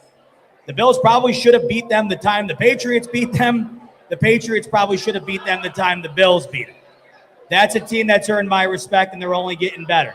Obviously, adding A.J. Brown, they were like the Bills in that they really didn't have that X factor. They have that now. They think they have it. Drake May's only going to get better. We'll see how much the offseason distractions for New England factors into their year. With Vrabel being of that Belichick mind, I doubt it distracts them much. But the schedule is tougher. We've made a lot about the schedule New England played last year. I don't care if you're the biggest Patriots fan in the world. You can't discount the advantage that played, including in the postseason. But I always say they took advantage of it. That's where I give them all the credit in the world. They took advantage of those advantageous opportunities. And then when it came time to play the Bills, toe-to-toe, they went toe-to-toe, and they brought it down to the wire both times. But this idea that I keep seeing, that it's theirs to lose, if they win it again this year, and May has another MVP type year, and A.J. Brown is him, right? He comes in, and he's the guy that he was supposed to be in Philly after the first couple of years. They said we have too many mouths to feed. He's the only mouth to feed in New England. So if he goes off, New England has another great year, and they win the division again, you will never catch me sitting here again saying, I got to see it. This year will suffice for me, but it goes both ways. Yep. If I see them take a noticeable step back because of that schedule, Drake May's not in the MVP conversation again, I think they're going to be always vying, fellas, with the Bills at the top. The Jets and the Dolphins are do I need to say it? We know what they are. It's going to be these two teams. But are they at the point now where they have earned the right to be considered? Definitely not. A head and shoulders above Buffalo? No, this year will be very telling on both sides. I like it. Thigh Dog, end us off with it, man. What are your thoughts on these Patriots? Real deal or not? I think earning our respect is one. They got the young quarterback, but a couple things on him. Felt like he got figured out at the end of the year. And ironically, I feel like McDermott kind of put the script out for him. After he played us late in the year, he struggled a lot, and then he kind of luckily got into the Super Bowl and missed it. But he is a young kid, and he can grow. Yeah. I also like that their coach is part of this huge scandal, which I love that, but that's right up your yeah, it is. I mean, that's like Christmas Day. So I expect there's some more fallout here or there from that. But I think the schedule thing is the thing, right? So they had that easy schedule. They took advantage of it. They got there. This year, that's not going to be the case. It's two schedules, us and them, and these are top big boy schedules. That's right. Both of our crossover games and our other divisional matchup opponents are all studs. This year is going to be great, and I think we could hang with the big dogs a little longer. So I think the Bills will win the division this year. But we'll see. I look at it like this, though. When you look at the Patriots, we saw what happened in the playoffs. Like, you showed your real hand when there was real pressure on you when you're playing against top tier talent in those big games against a backup quarterback. You barely scored, right? Yes, it was snowing, but we wouldn't have had that problem. So we put up 30 against the same team. So it's kind of like, man, listen. At the end of the day, I'm end off with this. When you have 17, it doesn't matter. You always have to put all your chips on him. Right. Like Josh Allen reminds everyone all the time, remember who the hell we have, right? So when it comes down to that, when you have 17, you go ahead and say it with me, we good on this side, right? So we good on this side, baby. Yeah. No doubt about it. Well, listen, folks, it has been a pleasure. Absolute pleasure. MafiaCon, Del Reed, the whole organization for hosting us and putting this on. This is year 3, and they've done a fantastic job. The turnout has been fantastic. But your thoughts? This event is incredible, and I'm sure everybody here is in alignment with that. If you're watching at home, haven't been, you got to come out to MafiaCon next year. Like you said, Rico, 3rd year, I got to imagine we're going to be adding several years to that list of how awesome this is. But thank you so much to Del Reed and everyone who put this awesome event on for allowing us to come and hang out. We had a ball. We hope we can do it again next year as well. Yeah, likewise. I mean, Del Reed, shout out to you. MafiaCon, and listen, And we've been wanting to come, but now that we're here, it's awesome. And I'll say this: if you guys aren't familiar with who we are the Buffalo Fanatics. You can catch us on all social media platforms: Buffalo Fanatics, TikTok, Twitter or X, Instagram, you name it. SupportBF.com for sure. SupportBF.com is that simple. Everything you need Buffalo Bills related, hit us up. Down to earth. We love what we do, and thank you guys for having us. Thanks for tuning in.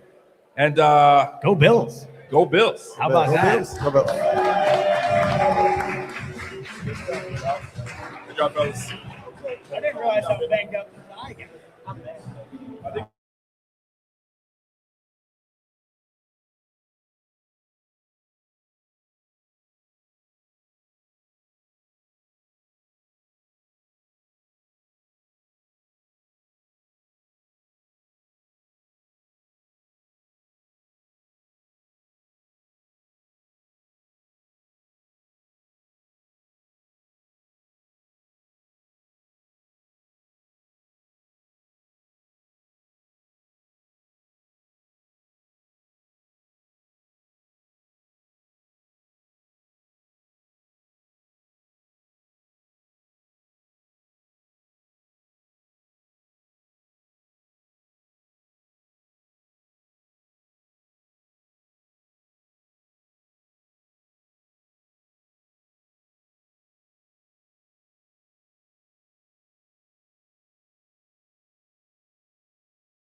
Miss Abigail Lee, the director and CEO of the By Abigail Lee Custom Bills apparel line. So we are so glad to have you guys both. How are we doing today?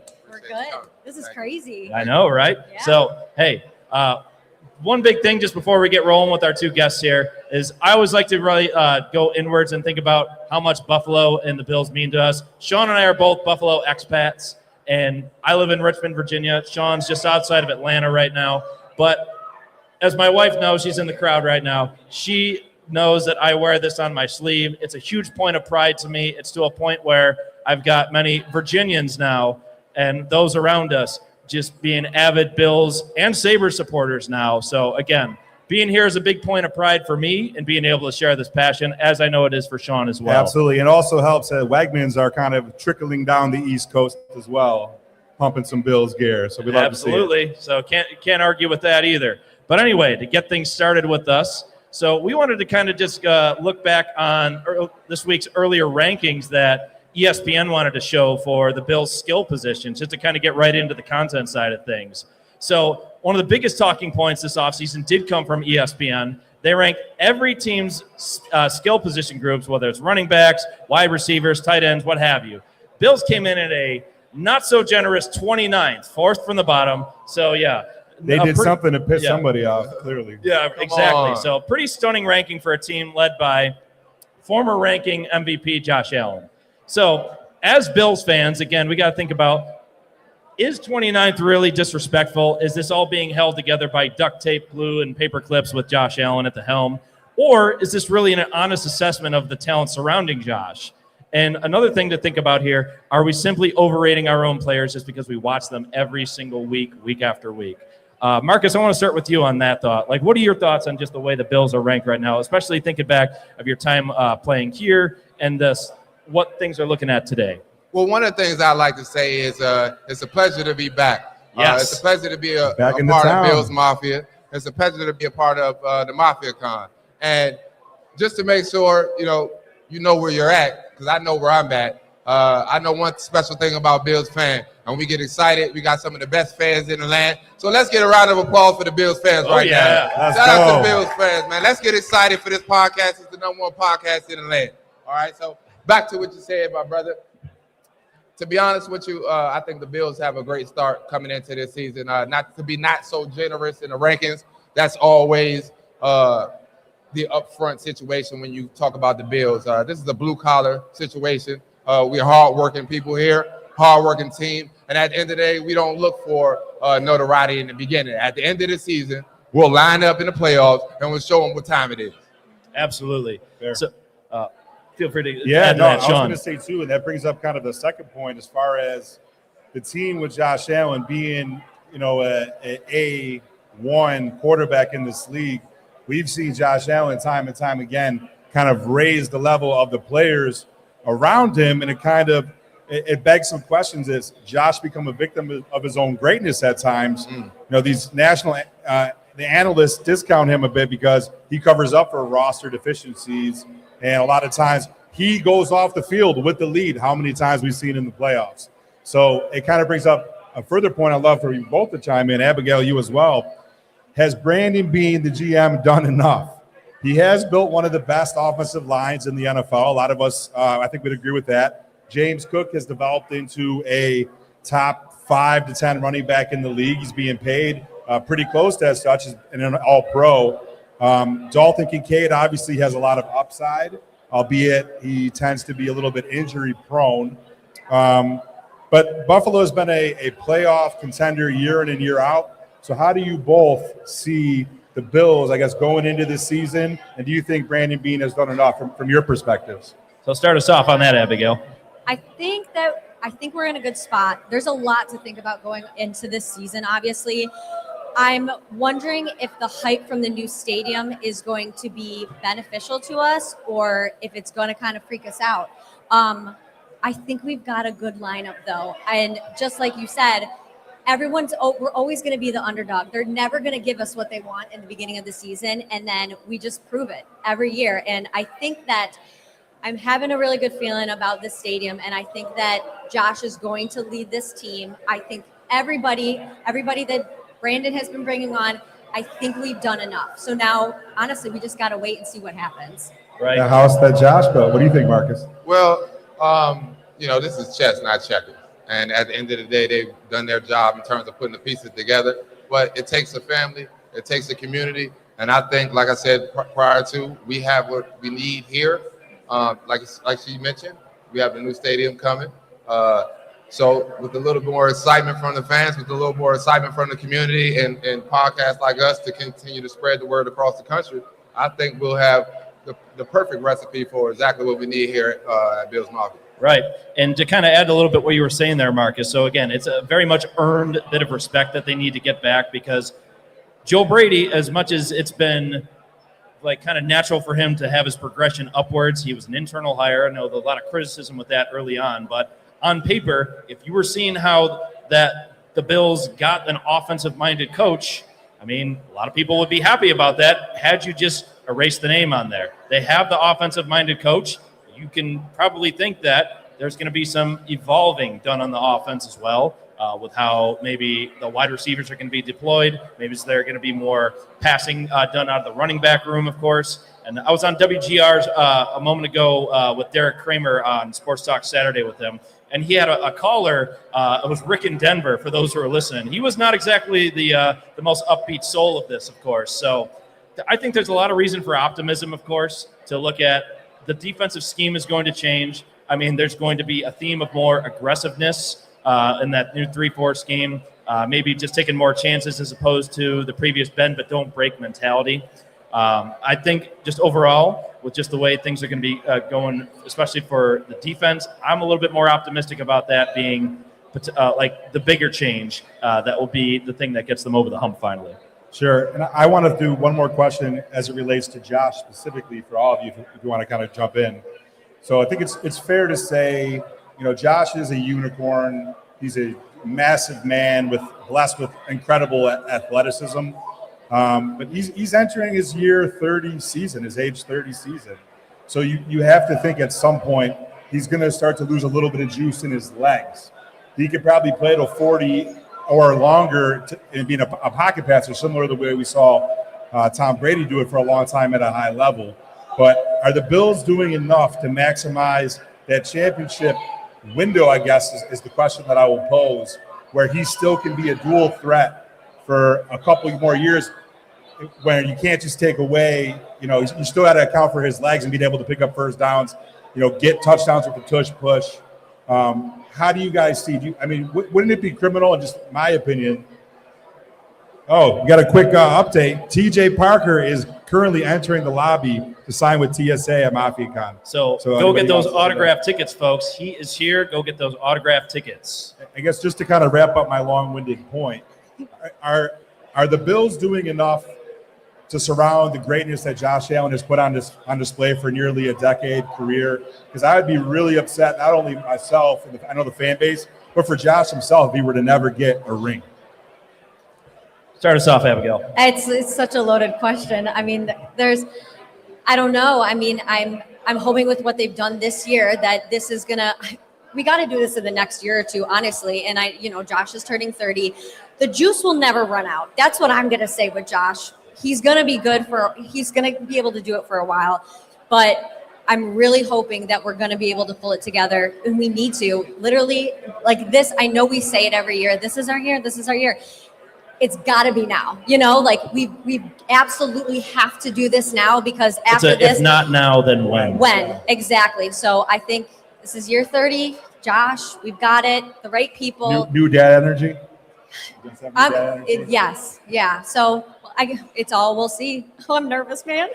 Marcus, what do you think? Well, kind of, if we know back to our other podcast with Boston Mike, we kind of talked about this before in terms of Josh having those pieces and it being the time being now, right? That was last year's on one of our episodes that we previously discussed. So to bring that here today, I would say since then, the Bills have put certain pieces into play to kind of take hold of that mission. Like I said, prior to this conversation, the things going around in the community, everything going on with those pieces put in place, Josh is the guy. He's the guy for the job. I would compare him similar to a young Tom Brady in terms of preparation, in terms of sealing the deal for the game, right? So if we get behind Josh 100%, I think he has what it takes to be successful and bring that Super Bowl here. Hey, Absolutely. we can only hope so on that. So I want to get a little bit more into our guests we have here, starting us off here with, again, former Georgia Bulldog, as he was affectionately known as the hybrid back in his playing days. So Mr. Marcus Dowden. So, Sean, I want you to go into a little bit of an origin story about how the two of you first met. Yeah, so we talked a little bit about it last year. Marcus was really the facilitator of everything. He could probably tell you where we ended up meeting, but I believe there's TJ Parker, by the way. Make sure to give him a warm welcome, Bills Mafia. Love it. Love to see it. But yeah, Marcus, we had met down on Chippewa when Chippewa was still a thing. Right. I hear it's not quite as busy anymore. But we ended up meeting at a bar. We were the only two people in that bar, I think, beside the bartenders that night. Right. And he ended up, I offered to buy Marcus a shot. He reciprocated. And then we ended up just becoming good friends. I mean, not necessarily traveled the world, but I've traveled with him to his house for one. I can think of sometimes getting unofficial or official massages from the team-issued masseuse. That's a benefit of being Marcus's friend, I will say. He was always nice enough to make sure that I get one too. We went to Toronto when he went to the Argos. We went to Tampa, where you were able to try out for the Arena Football League later in your career. But we're really doing a lot together, and I want to get into what you and what we have going on post your career. But I know that the fans and people listening would really love to hear about some of the great memories that you had and some stories. I know I can think of Big Homie, Marcel Darius, probably got some good stories about him to tell about.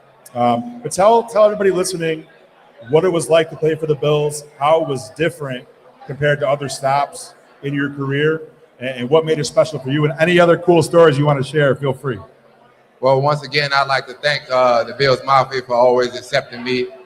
When I first came here with Mike Pettin and the entire, other Jets coaches that ended coming up here, we were able to start something new in Buffalo, kind of bring that Rex Ryan defense mentality to Buffalo Bills and kind of show them the way that the other teams did it in New York. We were able to do those things, and during the course of the time, I had a chance to experience the community. I had a chance to meet the people, meet the fans, enjoy the youth, and that's what brought me along this journey with one of my best friends, Shawnee V. I like to call him Shawnee V. Hey, the best ones do. And just throughout the course of my career, he's helped me a lot in terms of my preparation here, giving me what I needed, also introducing me to the likes of the people in the community. So right here on this podcast, I'd like to thank Sean for that opportunity and his brother as well for bringing me on today, because this is not only an experience, it's an opportunity, and I appreciate that. Also, to touch on the note of what we're into now.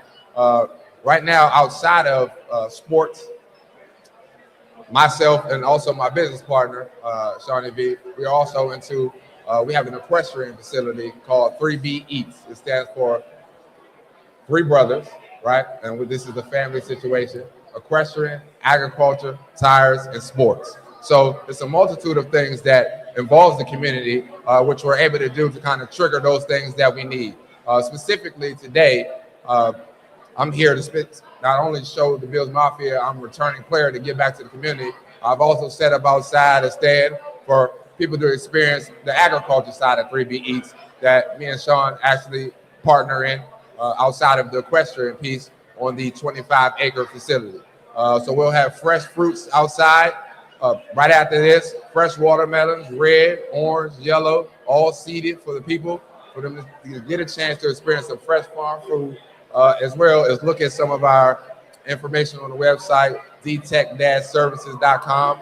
That'll give you information on what we do as the community at 3B Eats, the equestrian side, the tire recycling side, the agriculture side, which you'll get a chance to experience today right outside with the farm fresh watermelons. And then the sports, of course, this is the period of what we're doing here today, a part of Step Brother Podcast and service in the community. So I appreciate it once again for having me here. And that's kind of what brought me along a part of this journey. I mean, I've had great experience, like you mentioned, with great players like Marcel Darius, Fred Taylor, CJ Spiller, and the likes that really made this a home place, a home base for me.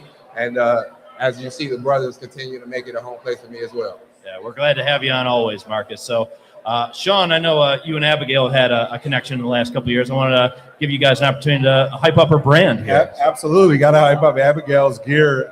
So I don't know if it was my mother or somebody had put me onto your gear on Instagram. So I've been a follower and a supporter for a while. And I don't know what, you know what it was, is you had the co-op space. Yes. Which I guess you're no longer going to be at. Is that true? Well, so this is going to be our last month. I'm in a women's owned collective called She Gathers in North Tonawanda, but this is our last month because we have, and I haven't really told anybody yet, but breaking news. I can't say everything yet, but we have something really, really exciting coming. So that's why we're moving out of our spot, because we might have something bigger and better coming. We definitely do. Yeah. Definitely do. More exciting than being in all the top stores in town? No, that is the biggest and greatest accomplishment of my life. So, nationwide. Yes, yeah. Love it. Well, so anyway, so She Gathers, funny enough, I think I had told you this before when we first connected.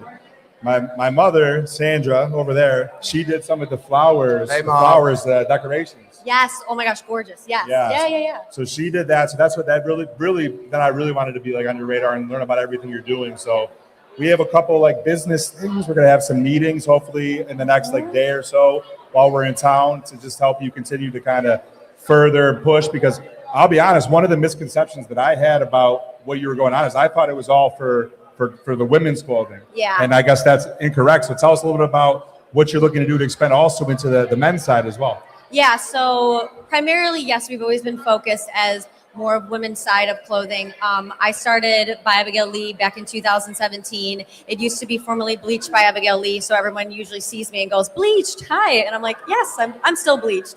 So I started back in 2017. I was just looking for Bill's clothes that weren't just run of the mill. And I was like, okay, well, this shirt from, this NFL shop. Well, what if I cut it here and I put a little bling here, or I added tags and hangers and stuff on it? So I just started creating one-of-one pieces, and then obviously started getting into bleaching these pieces, and from there it absolutely took off. So in the last couple years, yes, we have been focusing on women's boutique, which I am in the running. If anybody has their phone, or just come see me at my booth later, we are in the running for women's boutique for Best of 716. So if you can come see me and vote for me, I will literally kiss you on the forehead. You got my vote. Yeah, okay. But other than that, we are focusing a lot more on men's gear because, women can love sports too. That's my biggest thing. I'm my own model, but there's a lot of guys in the community who, like you, they're like, okay, what more? I want something from you. So this year we're really going to be focusing on a lot more men's gear. We have the unisex gear, but we're going to do all around everything this year. I know there's at least, probably three. There's at least two models that would like to get in some gear. And Perfect. Yeah, for sure. Marcus is a little more cut up than I am, but I'm trying to be like you, trying to be. Yeah. well, fantastic. So, and actually, this is probably as good a time as ever to make a couple announcements. We're hoping if everything comes together that we'll be able to help you sell your gear online through some additional programming that we're looking to do.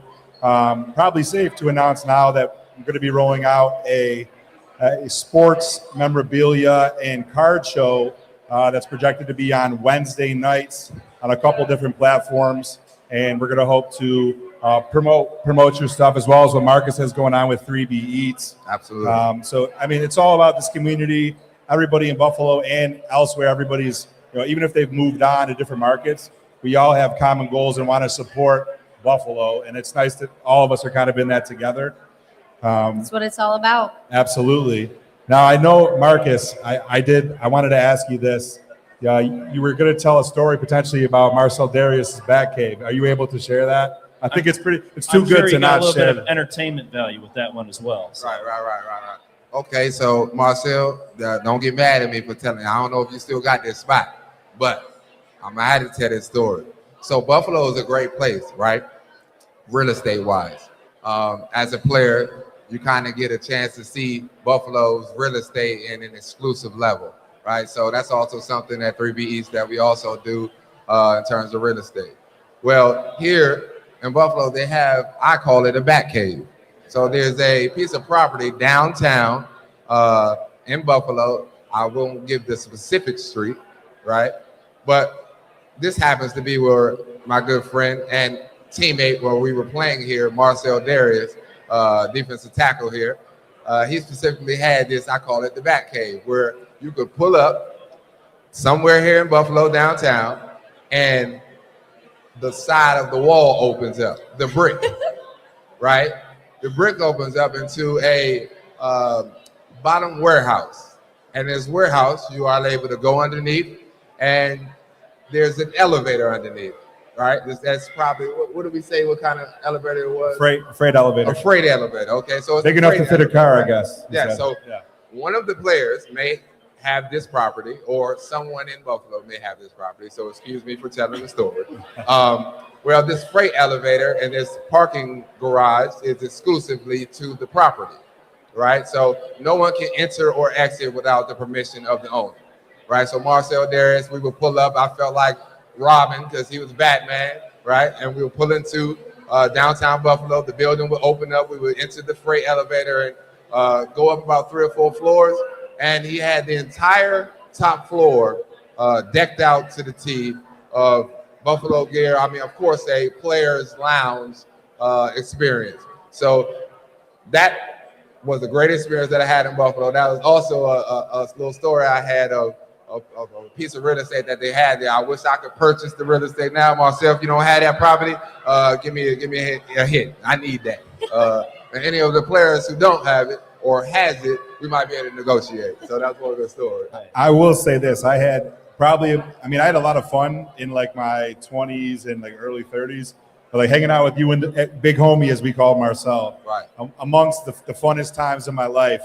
Because, I mean, to be honest, I got lucky because I don't think neither one of you guys, the camaraderie with the team wasn't like it is now. No. You guys kind of stuck to yourself, and I mean, not everybody loves the fanfare. Obviously, now it's just a little bit different being at MafiaCon. But I think when you guys were playing, you were very just kind of like to yourself, and that's completely fine. Everybody's different in that regard. Right. But I got to be on the inside with you guys.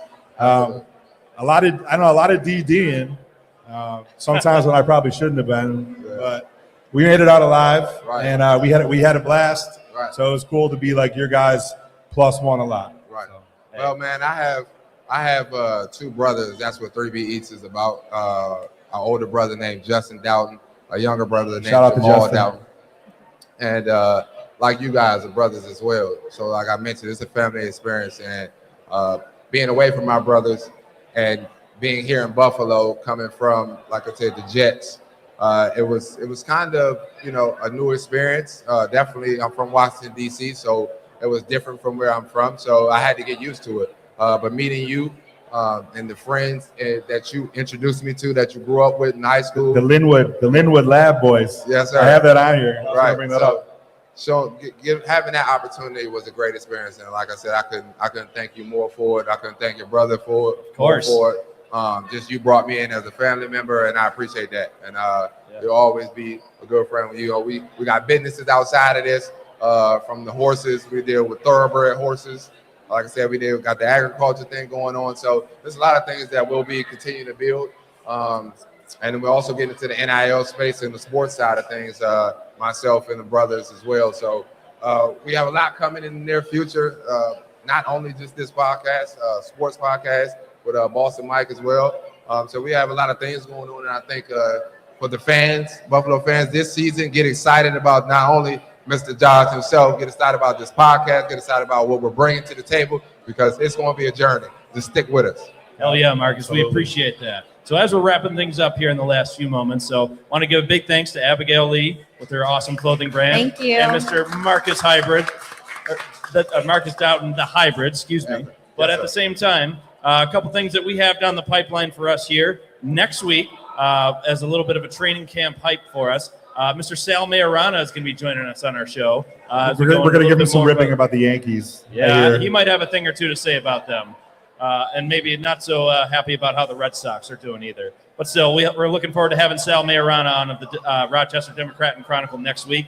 And a little bit later in August, I had a chance encounter of meeting a former NHL player, Mr. Shane Prince, out of Webster, New York. Had some time in the NHL playing for the Ottawa Senators, New York Islanders, and even had a little stint in the KHL. We're looking to really look forward to his perspective on the league as well. We also had an awesome opportunity for somebody presented right up there in the front row, Mr. Daryl Russell, the International Fan of the Year. Give him a nice round Give him a of big applause. shout Yes, out. sir. We We were able to- appreciate you. We were able to meet Daryl at the NFL draft in Pittsburgh this year. It was a hell of a time. Got to meet him in the draft theater. Able to make that great connection. We're looking forward to having Daryl on as well soon too to get his takes on the team going into this year. So, Shawnee V, any parting thoughts before we wrap things up? Yeah, I mean, two other ones that are coming down the pike here. Hopefully, we'll be having our first WNBA player on and our first MLB player on as well. So the Step Brothers are always trying to diversify. We're not just Bills and Sabres.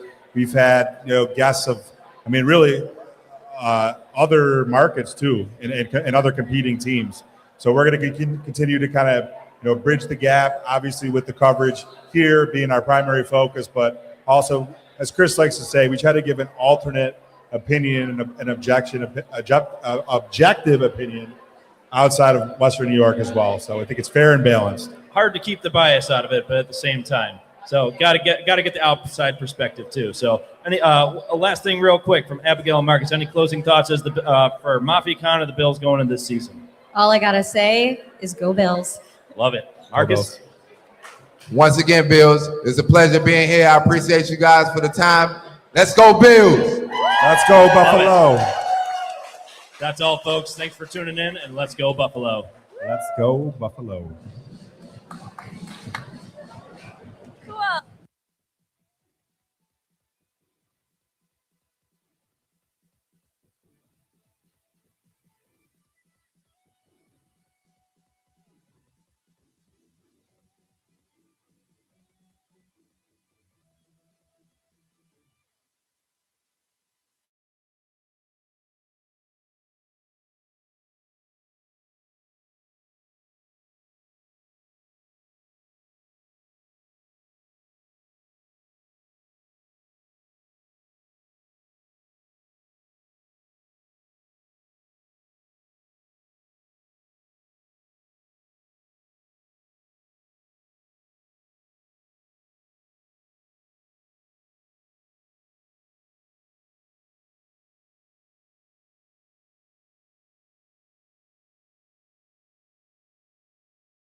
Yeah. MafiaCon, give it up for Cover One. Good afternoon and welcome to MafiaCon and the Cover One Buffalo podcast. I'm your host, Greg Thompson, joined by my partner in crime, Aaron Quinn. Aaron, how we doing? Yeah. 3 of these now. This is my 3rd MafiaCon, and this is your first one, so I appreciate you making the trip out here, bringing the family down, man. Yes, it's fantastic. Got to come and enjoy Niagara Falls, bring the kids to Niagara Falls for the first time, have ourselves a good time. The weather cooperated, which has been very, very nice. Did it? Well, enough. Better than what I was worried about. I told Dell I was worried we were going to get like washed out in a storm. Yes. So the fact that I got to park and walk here without getting drenched was a win. There you go. Yeah, no, and a great venue for this. Yeah, you know, awesome. The weather outside, you said it's cooperating, but it is still pretty smoky and windy. So a great day to be here at MafiaCon. And I've been complaining on the podcast for weeks now about how hard it is to make content this time of year. But the thing that gets me so excited is MafiaCon now is the annual event that feels like it really is the kickoff to the Bill season. Like now that we're here, MafiaCon's happening. I know football's right behind it. And so this is a great way to kick off the season. So I'm glad you got to come down and experience that with us. Yeah, 100%. So it's obviously getting it back where now we're through all of the kind of dog days of summer. You're there ready. Now ready to dive into the real actual football. We're going to have training camp starting the end of this month. We're going to have position battles. We're going to get pads on. Where are you from an excitement standpoint? Now we're getting into the debates. We just had the top 10 series Jeremy Fowler did with all the different positions that are out there. Now it's kind of getting into that mode of, hey, what is this team ready to accomplish? What is the actual, tiers of where they stand? Where are you from an excitement standpoint with where the team is? So I've had this conversation with about 7 people here just since I walked in that we, as a fan base, this is such a weird position that we're in now of a little bit of entitlement that things have been so good here during the Josh Allen years that the excitement feels lower than when we had the Trent Edwards years and the years where there was more hope than actual, like the team actually had a chance to do anything. Now, by every sports book you look at, I'm not much of a gambler, but I do keep an eye on the sports book stuff. Everyone still has the Bills as a top favorite for the Super Bowl, but the excitement doesn't feel quite there. And I think I'm shockingly entitled with that group. And I never thought I'd be here as a Bills fan of, oh, well, wake me up when it's Christmas, right? Like when the game doesn't matter. But I'm trying to kind of pull that back and remember that, hey, we've got Josh Allen. And we've got one of the best football teams in the NFL. And while they haven't hit the goals that I want to see yet, kind of reminding myself to be, hey, it is summer, training camp's coming. Stop it and get a little bit more excited than I am. Yeah, it's really funny. I was in the office earlier this week. I work in Cleveland, so most of the fans there are Browns fans. There's a Jets fan there. And we're sitting there talking at lunch, and we were going through, and they were asking me different things. And, I was like, well, I'm not really confident in who the other starting linebacker is going to be. And, is the scheme going to fit with the talent that we have on the new defense with the play caller? And that, I kind of like DJ Moore, and that we have a really deep wide receiver group. But I don't know if it's the top-level guys that are there. And they're like, wait, are you not confident? Aren't you guys going to be able to say, oh yeah, no, we're going to make the playoffs. It's fine. It's just a matter of how far we go. It's so weird that we've become so just entitled is the right word, but that we're so automatic that, we have Josh Allen. Of course we're going to make the playoffs. It's just a matter of, is this the year that you're going to go all the way and going to be able to make it to the Super Bowl, going to be able to win a championship? But obviously we're going to make the playoffs. That's not even a question. It's just weird to now be in that mindset after going 17 years without doing that. Now it's just an automatic given. Yes. But in that vein, there is a lot of excitement when I get past that kind of surface level entitlement of, hey, we're going to do really well. There is a lot of changeover on this team. And so while things feel very familiar and maybe Joe Brady didn't come in from the outside, he is the new leader of this organization. So there is a big cultural change taking place. A new defensive coordinator. We haven't seen a new defense in over 8 years, right? So there is a lot of difference to be excited for, to get to camp and see something different than we haven't seen. We've talked about that a few years of camp. oh, okay, we kind of know how things are going to shake out. You know what McDermott's going to do. There's a lot that we just don't know, and so that excitement should still be high. And I want to pivot to, you talked about, we've done all these episodes of the position groups and gone through all these different things. One narrative that I keep hearing, especially on the offensive side of the ball, I think we know the personnel on the offensive side of the ball is good, right? That's going to be good players. We have Josh Allen. The offensive line hasn't changed. James Cook's one of the best running backs in all of football. But one of the narratives has been that Sean McDermott had his kind of thumb on the scale of the offense, right? In that the running, doing too much running, bleeding the clock out, that was all Sean McDermott. And now that he's jetsoned out of the building, we're going to see more the type of offense that fans want, which is airing it out, letting Josh Allen be Josh Allen.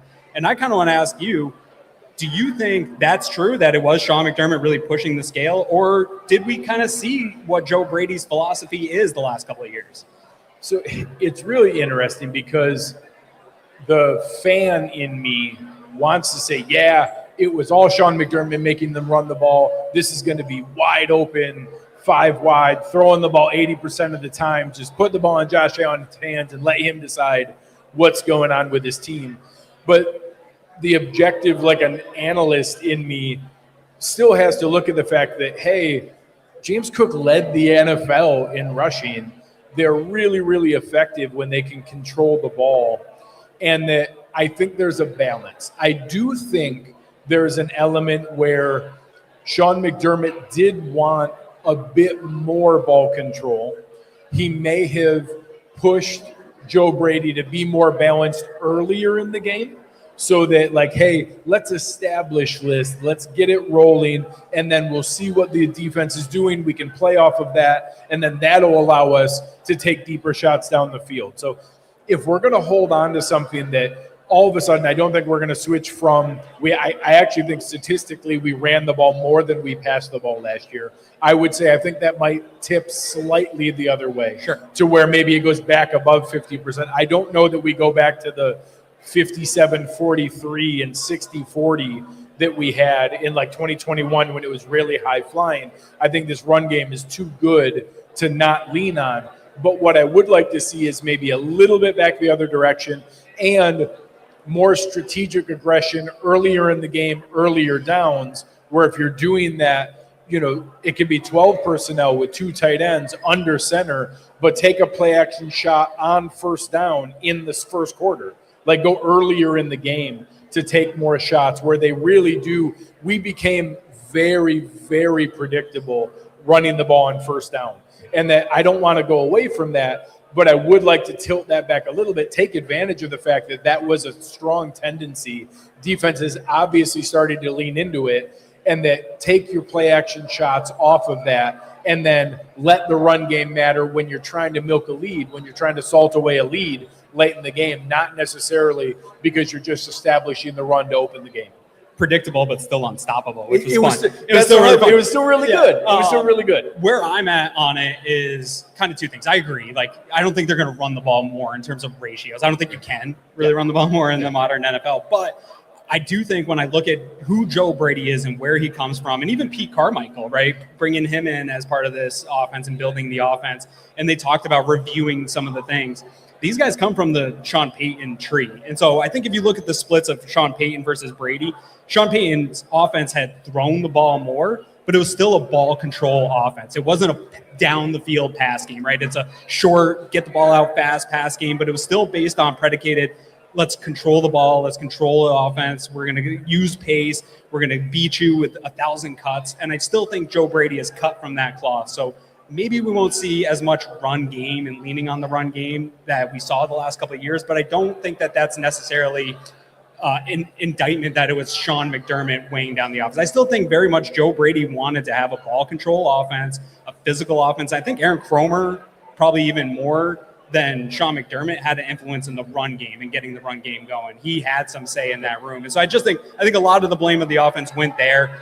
I would just expect, don't have your expectations be this is all of a sudden going to be a team that's passing deep down the field. Yeah, they did add DJ Moore. He can provide some of that stuff. But the strength of this offense is still going to be in the seam, using James Cook, people don't want to hear it, but Khalil Shakir with screens, like getting the ball into your playmakers' hands is still going to be a huge thing for Joe Brady going forward. So I think I want to pump the brakes on some of the expectations that all of a sudden things are going to open up like crazy.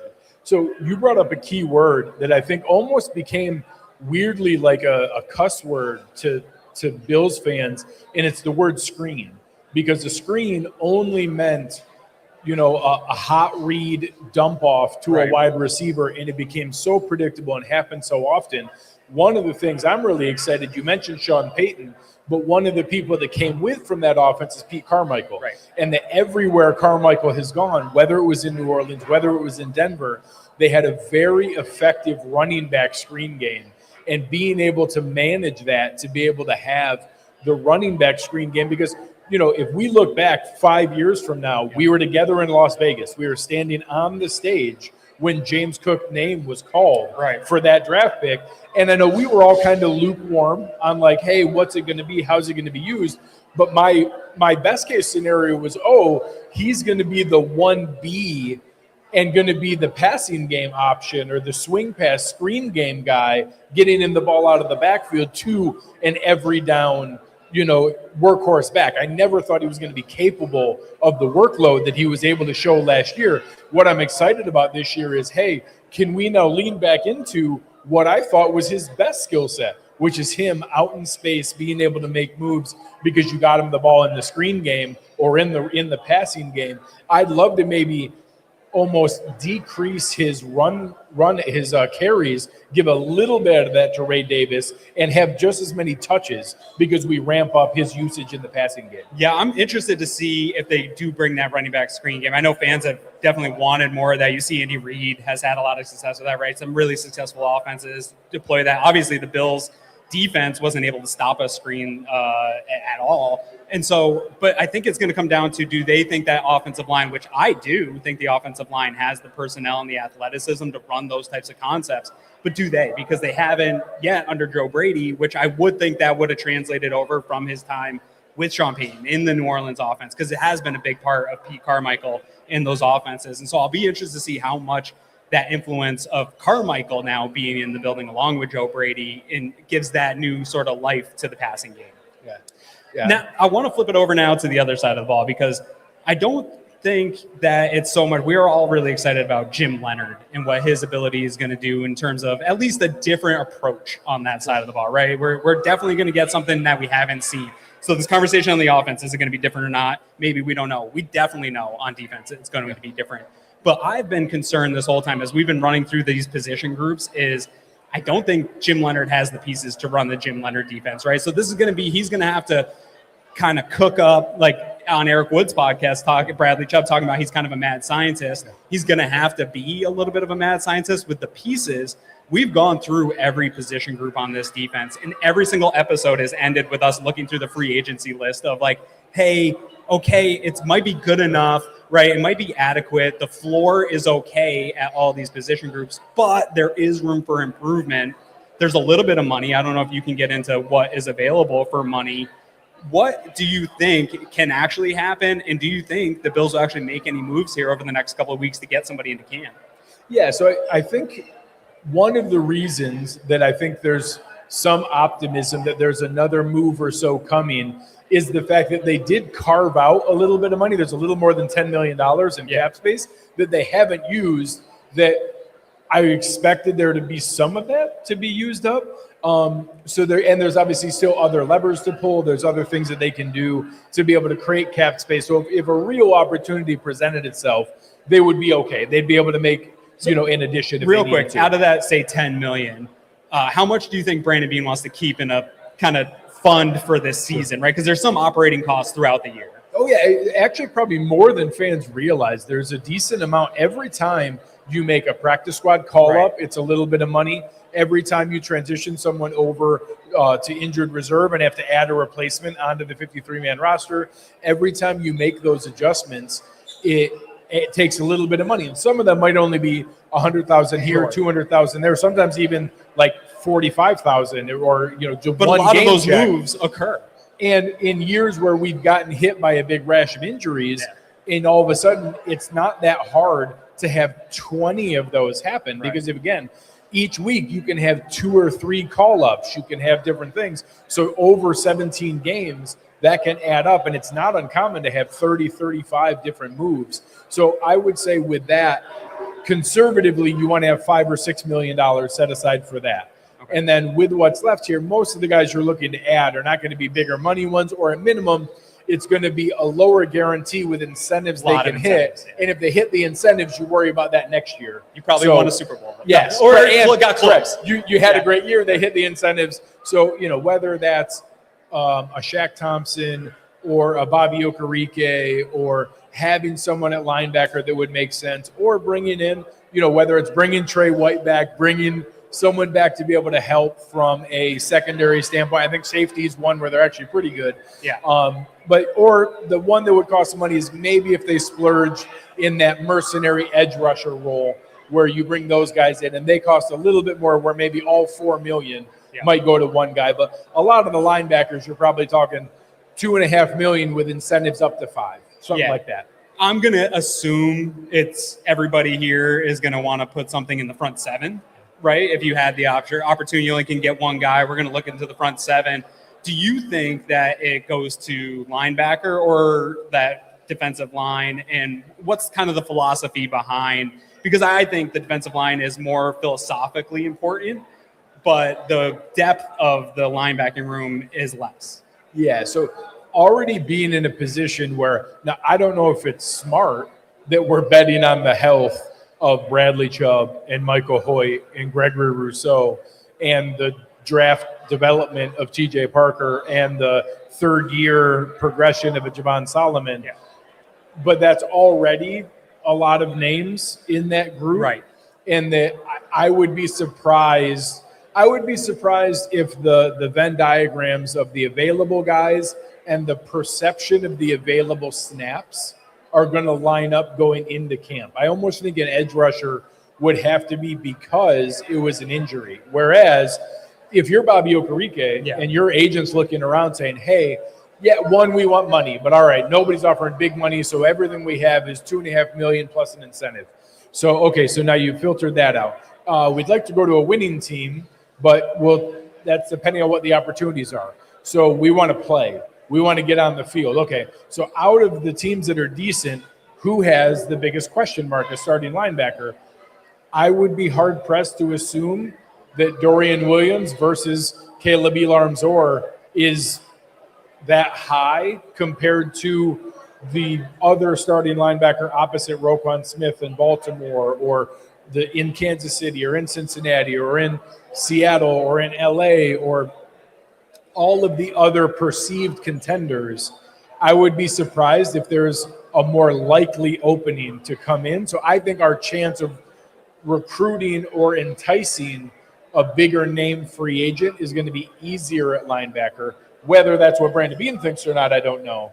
But I think it's going to be easier to sell one of those guys than it is to sell one of the mercenary edge rushers, where it's like, hey, where are you guys going to play me? How am I going to get snaps? Now, schematically and even personnel-wise, looking at this, like we said, we're going through this. How much do you think that safety room plays into? And everybody's talking about this 3-4 defense and transition to 3-4, but realistically, there's going to be a lot of defensive backs on the field, right? The 3-4 is going to be 30% of snaps, which is still a lot of snaps. Sure. There's still plenty of plays. But is linebacker really going to be that big of a priority when you're talking about an infrequent amount of these guys on the field? When you do have some hybrid type players, do you think that plays into, is Jim Leonard sitting there on the board and Brandon Beane saying, hey, we got $5 million to spend. We can get a good starting aging linebacker now that's a short-term fix for this year? Or can we patch this up with bringing in a hybrid Jalen Kilgore, something like that, or adding Jordan Hancock into the box and kind of just playing a little bit undersized, which the Bills have shown they're willing to do in the past. Again, not under the Jim Leonard scheme, but Leonard had cut his teeth as a safety, probably leans into that safeties can do some of this stuff. Yeah, so I'm interested to see who that third safety is, because obviously from some of the tackling statistics, I don't know that we want Geno Stone real close to the line of scrimmage. Sure. But back in space as a center fielder, there's some options there. Chauncey Gardner-Johnson can do both. Cole Bishop can do both. Jalen Kilgore can do both. Jordan Hancock's probably better up closer than he is in deep. I think so. So I'm interested to see.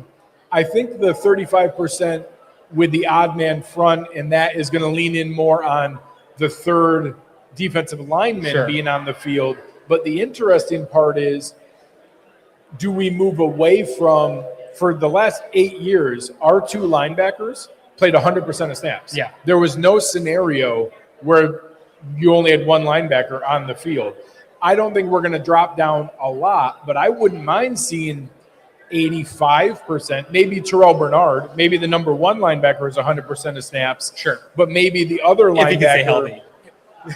let's hope, maybe the other linebacker is 85%, and there's a 15% of obvious passing down, 3rd and 8+. Yeah. Where, hey, let's do not only a third safety, but third safety and the nickel corner. Yeah, like and a just dollar look, give me something. 6, give me 3 and 3 instead of 2 nickels. Yeah. Or actually, I take that back. You play 2 nickels, but now the second nickel is Cole Bishop coming in that dime linebacker spot. And the only time we saw that window was in that brief period of time Jordan Poyer played that dime linebacker role. So I'm excited to see that opportunity and to be able to see a little more variance in how they put that together, even if I think it's situationally or a small set of snaps. Last question I have for you, because this is something we haven't talked about at all. So like, kind of getting our heads out of our own fan base for a second. I always like to say, like, hey, let's take the fan lens off from our own and view kind of out at the whole league here. The AFC is changed, right? Even though we talked about the Bills are still up there in the sports book, but years back, it's always the Chiefs, right? The Chiefs were always there. It was always the Ravens. I still think the Ravens are still there, but the landscape of the AFC has changed. And while we just talked about the entitlement of this fan base, the Bills didn't win the AFC East last year, right? And the road to the playoffs was a little bit tougher than it has been in the past. And so our entitlement might be blinding us to the fact that, yeah, the Patriots were schedule merchants in a lot of ways, but this is still a good football team with a very good culture, and they improved also in the offseason. Are they still in the way here this year? And what other teams are you seeing? Either Houston, week 1, that's going to be a big one. There's a bunch of up-and-coming teams in the AFC. Are we guaranteed here to be the front runners that we think, or is somebody else kind of in our way taking that spot? So the interesting part is I almost think that the league is in a weird spot where I think the top 2 teams by a healthy amount are not only both in the NFC, are both in the same division in the NFC. Right. Because you have the defending Super Bowl Seahawks who returned just about everybody or replaced anybody they lost a running back and had a first round pick at running back. And then the Rams, who are now everybody's favorite after bringing back everybody they had, trading for Myles Garrett, maybe bringing back Aaron Donald and having this ridiculous, lineup on paper of what they can do. But then I think you could make the argument that you might have the next 6 or 7 or 8 teams be this jumble in the AFC, where I do think by a slight margin, I think the Bills are the top one, and most sports books have them as the top AFC team. Yeah. But then depending on who you're a fan of, you can make good arguments for the Ravens and the Bengals. You can make good arguments for the Patriots. You can make good arguments for Houston and Jacksonville. You can make good arguments for the Broncos who were are just right there. Yeah. Probably a Bo Nix injury away from going to the Super Bowl last year. Everybody loves the coaching changes made in LA with the Chargers. I don't think the Raiders are ready to do everything. And I think you're crazy if you're writing off a Chiefs team that still has Patrick Mahomes and Andy Reid. So having that many teams, I think that there's going to be not only a really competitive landscape in the AFC, I think there are a handful of AFC fan bases that right now are 100% certain that they're making the playoffs that aren't going to make the playoffs. Because you just rattled off, between Denver, Chargers, and Kansas City, Houston and Jacksonville, Buffalo and New England, Cincinnati and Baltimore. I didn't even count Pittsburgh. That's 9. I didn't even count Indianapolis. There's not that many bad teams. Fortunately, we have 2 of them. We get 2 in our division. 2 in ours. But there's not that many bad teams in the AFC. There's going to be some disappointed teams that don't make the playoffs. Well, every year we know that somebody's going to digress, right? Like somebody that was a hot team last year is going to kind of fall on their face a little bit, stumble out of the gates, whatever it is. Kind of where I want to ask you too is, I don't gamble a ton, so I don't know exactly how the sports books operate. But the feeling from a lot of fans, like on Twitter, the big talk with Jeremy Fowler's pieces about executives and stuff, the Bills didn't have a lot of guys listed in these top 10s at every position group, right? And then you look at the teams that did have a lot of guys, there are a lot of them in the AFC. And so how do we parse that, well, hey, the sports books are still telling us the Bills are one of the better teams, but then you got all these executive scouts and stuff saying, well, they don't have the star power outside. Is it just Josh Allen? Is it as easy to say, well, they got the best quarterback in the world, so they're got to be at the top? So I've had a couple good discussions about those Jeremy Fowler lists, and I do think it's a healthy realization that we don't have a lot of other superstars. Yeah. We don't. I think James Cook rightfully was in that discussion. I think Spencer Brown and Deion Dawkins are one of the better tackle duos. I'm glad that you heard, the Ed Oliver's name came up, or having Christian Benford was robbed. Yeah, Benford should have been mentioned. Right, But I do think it's a good realization that we don't have a second superstar. I think what that turned into is, we don't have any other talent. And I actually think if you went with every single position and you asked them or had people capable of ranking them 1 through 32, I think we would have had a lot of guys in that 12 to 18, 12 to 20 range, where we have Josh Allen and then a whole bunch of average starters, which is okay. Like, you can work with You don't that. have to tell me. We don't I love have, adequate. Again, the second linebacker spot, I'm a little bit nervous about. The second defensive, 3-4 defensive end spot, I'm a little bit nervous about. We have a competition at left guard, but honestly, every other position on offense, receiver is a good example. We don't have any superstar receiver, but we're going to have Skylar Bell or Keon Coleman or Josh Palmer as our wide receiver 5. Yeah, they're fighting for any snap. They're fighting for a jersey on game day. Right. We're going to have the deepest tight end group in the NFL. Might be. We're going to have Ty Johnson or Ray Davis is running back 3. So the depth of the team is actually very, very good, where we have guys where I think Ty Johnson or Ray Davis could start for other, or get good carries and touches for other teams. I think Dawson Knox would start for a half dozen teams. I think that there's a lot of that depth where that's not sexy. That doesn't get a lot of headlines. Correct. That's not another superstar. I would love to have Puka Nacua and Devontae Adams and, Can I do that? and Can we do Myles that? Garrett. We can't do that. I've been told that we can't.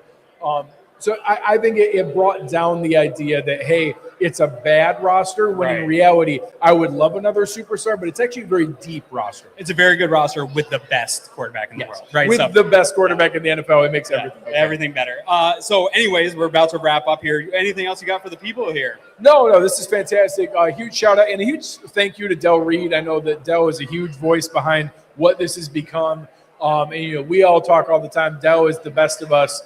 So shout out to him. I've seen his family all over the place. His lovely wife and daughter are all here helping to bring in all these different groups, all the different shows. I know that, you had Buffalo Rumblings and Trainwreck on right before us. You've got all the guys coming on afterwards, all these fans in here. It's a wonderful, wonderful event. If you haven't had a chance to come down, you're listening and watching live, come on down. There's a ton of great stuff here. Come on down and have fun. This has been great. Shout out to Dell, all the folks at 26 Shirts. Shout out to Bruckman Media. This setup is fantastic, right? We do a lot of pods. We've done a lot of live shows. It takes a lot to make this look the way it does. So shout out to all those guys. And yeah, on behalf of Greg Thompson, I'm Aaron Quinn. You've been listening to Cover One Buffalo, and we are out.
give it up for the next podcast up. It is Overdue Bill. Yeah. Thank you. Glad to be here. At Buffalo MafiaCon. You guys are all great out there. It's rocking out there. If you guys are not here, you've still got time to get down here. Definitely happening. It's the place to be on a Saturday. Shout out to everybody. Shout out to Del Reed, Buffalo fan base, everybody showing Trainwreck Sports, everybody who helped us to be a part of this. But yeah, we're gonna get this thing rocking. For sure. I'm here with my my co-host, Rad, as you guys know him as Rad. Aaron, how you doing, Rad? I'm doing great. Happy to be here. Definitely shout out to Del Reed. It's our first year coming, so hopefully have us back. I can't wait till the season start. We got some players here. It's gonna be an exciting year. So let's go, man. Let's go. Let's talk some Bills football. Yeah. So we like to start off our show with a little quick question of the day. We actually have some merch here, some Overdue Bills T-shirts that me and Rad are wearing ourselves. So we'll do our quick question of the day. If anybody's out there in the crowd and they know the answer to this, you will receive a Overdue Bills T-shirt. So I know everybody's excited about the new Highmark Stadium this season. The question today is for the old Highmark Stadium. Who was the starting quarterback in that stadium? If you guys have the answer, you can come on up and shout it. We'll be here. We'll be here for the remainder. But yeah, definitely, if you know the answer to that, come up and that. The question again is, who was the starting quarterback to open up the old Highmark Stadium? If you know the answer, you will receive an Overdue Bills T-shirt. So that'll be our quick question of the day. Just joining us now is our other co-host, Preach, or Sam. I'm going to let him take over. Sam, how you doing today, man? Doing wonderful. Grateful for being here. Is everybody happy they're here today? I know we got a lot of things going on, but grateful that everybody's here today. We got a lot of things to talk about. Let's talk about it. Did everybody introduce themselves? Yes. Yep. All right. I see. All right. Let's talk about some storylines going into training camp. I know a lot of things going on, but let's just kind of ease in here. Let's talk about some storylines going into training camp. And I want to talk about some big additions, right? I know that's the big thing. Had a not so much of a great season. Didn't win the Super Bowl last year, but we're going to talk about some big additions. And I'm going to go to you, Rad, first. Rad, what is your big addition going into this season? Oh, for me, I was, shout out to Sean McDermott. He's a great coach. But big addition for me is, Joe Brady becoming the head football coach. I was a big proponent of him and his offense. He did a great job last year. The last 2 years, he was one of the best offenses in Buffalo. So I wanted one of the best offenses in football. I wanted him to stay on as the offensive coordinator to become the head coach. So I'm excited for Joe Brady. I think this offense is going to be even more explosive than usual. The running game is going to be great, but I think Josh Allen's the passing game is going to take the next step that everybody wanted to take. So I'm excited for Joe Brady to be the head coach. I think he's going to have a great year this year. All right, we got Joe Brady. Matt, what is your biggest addition going into this year's training camp? I'm gonna piggyback on the coaching. Like you said, McDermott, he's no longer the head coach, and he's no longer doing the defense. We brought in Jim Leonard, who was he's highly touted out of Denver, and obviously he's making a big impact coming in on the guys who are on our defense now and the guys who are coming in from free agency. I know he was referenced as a defensive wizard by some of the players last week, so I'm really excited for a new, fresh look to this defense, and hopefully it pays dividends going forward. Typical answers from these guys. Matt has always been a coaching guy. He's always been a Joe Brady guy. But I'm going to say this. Bills fans, we've been talking about wide receiver for years, right? Ever since Stephon Diggs left. Big conversation. We need a number one. We need a number one. We need a number one. Well, we got who was supposed to be a number one in DJ Moore, right? So I guess it's just something to look at and something to monitor. Let's see how Josh, he gels with DJ Moore. Let's see how everything go. I mean, you know what I mean? It's kind of it has to be the biggest addition, even though our offense has been great, top 5, but yet and still every Bills fan wants another wide receiver. So they acquiesced. Yep. We got another wide receiver. We gave away things, and now let's see where we go from here. All right. I mean, that's the biggest thing. And honestly, I think this is one of the biggest times I can say, at least in the last 7 years, where Brandon Beane has acquiesced to the fan base. I would say that. Normally, Brandon Bean, he does his own thing. He goes his own way. But everybody's screaming about wide receiver. He got a wide receiver. All right, let's see what happens. Now, if it don't work, I think every friend needs to shut their mouth. Oh, anybody want to talk now? All right, yeah, everybody's talking. I'm just saying, we might want to let the guy do his job. But listen, he acquiesced to us, so let's see. All right, we talk about our biggest additions going into training camp. That's one thing. But I do want to ask this question, right? And we talked about this on our podcast as well. Shout out to Overdue Bills. If you want to go to YouTube, Overdue Bills, please subscribe, like, share, rate, and review. Do all those amazing things, right? I want to ask this question about our breakout player. I want everybody, and I know, listen, this is just to everybody out there. I know everybody has a breakout player that they're looking at. So I'm going to go to you, Matt. Matt, who is your breakout player this year? I think for me, breakout player, you just talked about wide receiver. I think a guy in Keon Coleman, I think it's his put up or shut up year. I mean, he coming into training camp last year, he caught a lot of attention, with his improvement in training camp, and I think it was a pretty disappointing season for him with his actions, in practice and showing up late, getting sat for games. So I think this is his put up or shut up year. He's got too much talent to not be able to come in and break out and definitely improve on last season. All right, Keon Coleman, who's your breakout player? Yeah, I like that answer. But for me, I love Cole Bishop this year, man. I think Cole Bishop, he led the team in tackles last year, interceptions. I think that year 3 Cole Bishop is going to be potentially all pro level. I think our secondary is going to be elite. I think Jim Leonard going to have these guys attacking. I mean, we led in turnover differential, but I think Cole Bishop is going to take a huge leap this year. I think he's going to be one of the top 5 safety in the league, and I think his athleticism is going to show. I think Jim Leonard going to put being a safety himself, going to put Cole Bishop. I'm sure he see a lot of, maybe even better than him. I saw him see a lot of himself in him, so I think Cole Bishop is going to have a massive year this year. So I think Cole Bishop will have a huge leap. And Cole Bishop, Keon Coleman. For me, it's Bradley Chubb, and I'm gonna tell you why. Defense lost. To be honest, they lost leadership. Okay. Right, that's one of the biggest things we lost on the defense side is leadership. And I think Bradley Chubb, coming in 9 years, heavily touted player. You know what I mean? Knows the division. He's not a stranger. Right. We gave him some money. I think he has to come in and play that leadership role. That's the biggest thing for me. The production is one thing. I think he had about 8.5 sacks last year, but him being a leader in the locker room on the defensive side, obviously Ed Oliver is still there. We're going to talk about Groot in a minute. I know how I feel about him. But no, I'm shout out to him, but I got to be honest about what I got to be honest about. But Bradley Chubb, for me, is that player that's going to be a standout and a breakout person for me. Okay. All right. And I think we want to do this. I kind of had this segment. I think we want to do Bills Mafia Court. All right. I know everybody's got a lot of things going on, but I want to do some Bills Mafia Court. And it's been viral. It's gone viral on Twitter. It's gone viral on Facebook. And it deals with our star player, Josh Allen. So we're going to go to Bills Mafia Court. I'm the judge, of course, the host, yours truly, Preach. And everybody else, you can tag in if you want. And it's Josh Allen. Would we rather see Josh Allen on a golf course or Josh Allen in the facility watching tape? No, I'm just asking a question. I'm asking a question. Would we rather see Josh Allen on a golf course or in the facility watching tape? Brad.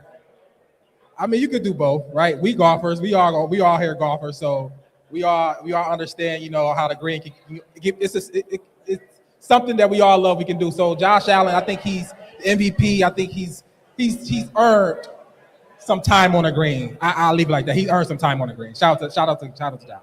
Matt, I'm going to piggyback off that. I think you can do both. I don't think it's ever been a question of his preparation. It's just a matter of timely mistakes that happened throughout his career. Has been a little bit of the pitfalls for him. Not always, but I don't think that has anything to do with his preparation. So time on the golf course, I don't think it's going to take away from him preparing week in and week out. He's newly married. He just had a child. Yep. You need some time away, as all we know. You need some time away to go do something on your own. So go to green, man. Shout out to y'all. Shout out to Josh Allen. Josh Allen needs to be in the facility. I won a Super Bowl. I guess I'm a little bit selfish. I think he needs to be in the facility, but shout out to him. Until we get a Super Bowl, he need to be watching film. That's what you're on. Yes, another Bills Mafia question. If you're from Buffalo, you know this. Bills Mafia Court. I'm going to go to Rad. Blue cheese or ranch? Oh, I can't believe blue cheese. Yeah. All right, we got one blue cheese. Yes, that's no question. Blue cheese. Are there any ranch people in the crowd? Just raise your hand if you like ranch. Or Your father? Oh, daddy. The son man, let it out. he's He snitching. let it out. We got a ranch person in here. I don't know if you're from Buffalo. Neither. Oh, okay. I accept neither. Okay. Yeah, that's I fair. accept neither. Yep. I accept neither. If the All right. wings are good enough, they don't need them. I'm with you. I like it. All right, Bills Mafia Court. I'm going to ask this question. Who has a better chance? James Cook to get 1,500 rushing yards or Dalton Kincaid to get 1,000 receiving yards? I'm going to go to Rad first. Man, this is a tough question, but I'm rooting for Dalton Kincaid. I'm rooting for a full healthy season, right? Fully healthy Dalton Kincaid. He a 1,000-yard receiver. He got the talent, so I'm going to go with Dalton Kincaid because James Cook just had 1,600. So to do that back to back is probably unlikely. So I'm gonna lean to Dalton Kincaid on that one. Matt. I'm gonna go with Dalton Kincaid. It's tough to replicate that type of season, I think. And with the new additions we have on offense, I don't know if we necessarily have to lean on the running game as much as we had to last year. I think we're going to be a little bit more successful in the pass game, but it's also dependent on his health, right? It's always the question with Dalton Kincaid is, can he play all season long? I would say for me, I guess we're going to sweep the table with Dalton Kincaid. Only for this standpoint, I think Ray Davis is going to be a bigger part of the offense. Ray Davis is he had about 250 yards rushing last year. He's probably going to see about 700, I think, personally. We're going to take the onus off James Cook, but he's still going to have, 1,213 yards is not bad. So shout out to James Cook. You know what I mean? All right, last question. Bills Mafia Court. Should table jumping be an Olympic sport? I'm asking you. Go right now. Why not? Bills Mafia, we the best at it, so why not? Why not? Yeah, why not? Yeah, I'll add. I wouldn't mind burning seeing tables. it. Burning tables only. Burning tables, right? yeah. You'd see the best country jumping through. We'd have a lot of people from Buffalo representing the U.S., I think. You can tell a homer when they say some crazy stuff like that, y'all. Jumping in the table should be an Olympic sport. You gotta love it. Did you see the breakdancing? Huh? Did you see the breakdancing? It's a lot of things going on in the Break Olympics. So why not? Why not? Sport, I think table jumping is right up there with it. I'm with Rad. All right, I want to do some lightning round questions. I know everybody has a lot of things going on. We got a few minutes, but I want to do some lightning round questions about the Bills season coming up. And the first lightning round question is this: 12 wins, 13 wins, 14 wins. Right now, go. Why not? Why not 17? Oh, here we go. Why not? Why Here not? we go, y'all. Why not? I called it a Here couple we years go. ago. I was a little short, but why not? I think the Bills. It's a lot of expectations are there, right? Joe Brady, new stadium. Why not? I think I'm gonna say, to answer your question, I'm gonna say at least 15 wins this year. 15 wins, 12, 13, 14. I'm going to go with 13, but I do think every Take game the that over. Josh Allen is our quarterback, that we should win every single game because he is the best quarterback in every matchup. I'm gonna say 12 wins. I'm 12? the realist on the podcast. They, engage in hyperbole a lot, but I deal in facts. I think we have a really good team, but I think we have to do some meshing and some gelling together. Defense, it remains to be seen. We don't know. But shout out to everybody out there. I think 12 wins is respectable. I think we're gonna win the division with 12 wins. We have an awful division, so shout out to that too. We didn't win it last year with 12 wins. I think it was 12. We went 12-5 last year. Yeah, but Patriots gonna take a step back. You see the other quarterback slapping people. There's a lot of things going on, y'all. All right, Josh Allen, MVP, yes or no? Lightning round. Yes, I think Joe Brady adds that. I think a lot of the run heavy offense the last few years was a McDermott type of, not shackles, but that's what he wanted, right? He fired Ken Dorsey because it was too pass heavy. I think Joe Brady came in to deliver a run scheme, a heavy run scheme. He did a great job doing that. Now this is a Joe Brady offense. I think it's going to be more of a Josh Allen centric offense, more so than James Cook. I think Josh Allen gets his MVP back. 4,000 yards, 40 touchdowns. I think DJ Moore have a great year. So Josh Allen MVP, yes, let's go. Yeah, I agree. You brought in a guy like DJ Moore. We got at least a popular number one, and then I think the other guys in the wide receiver room and our tight end room are gonna round that out. And I think he's gonna go for another MVP season this year and get the Bills our first Super Bowl to open up Highmark Stadium. I would say Josh Allen MVP. I think I'm gonna say it. I think he's gonna have a great year this year. Great year. He has a lot of things to prove, right? Like in my opinion, he has a lot of things to prove. He's done a lot of great things, but I'm anticipating a big year from Josh Allen going into a new stadium. Just a great thing. All right, I would say because in his first couple years with Daboll as his OC, Ken Dorsey, and now McDermott is gone. The father figure is gone. He's off. He's off to college. I guess that next step in his career where he's the one. He's the leader in the locker room. Everybody go to Josh Allen for everything. So I think he understands that role he has. Now I think you'll embrace it. I think you'll have a great year. All right, this is one of my last lightning round questions. And I know this is a little bit negative, but I think we need to be real as Bills fans, and this may or may not go. Be careful, certain players here. They over there. They sign a graphic. So that's fine. Watch Shout what out you to say. them. Watch what you say. I'm just saying they here. And I'm gonna ask the question: who's getting cut? I want to ask who is the surprise? We always have a surprise person getting cut. I'm just being honest, and I pray that nobody's here. I don't want them to lose any jobs. They might be here. But shout out to y'all. But I'm just asking: going into this training camp, can we look at a surprise player that could possibly get cut? You go first. I'll go first. I don't mind going first. I'm being honest. Listen, honestly, I think it's Groot.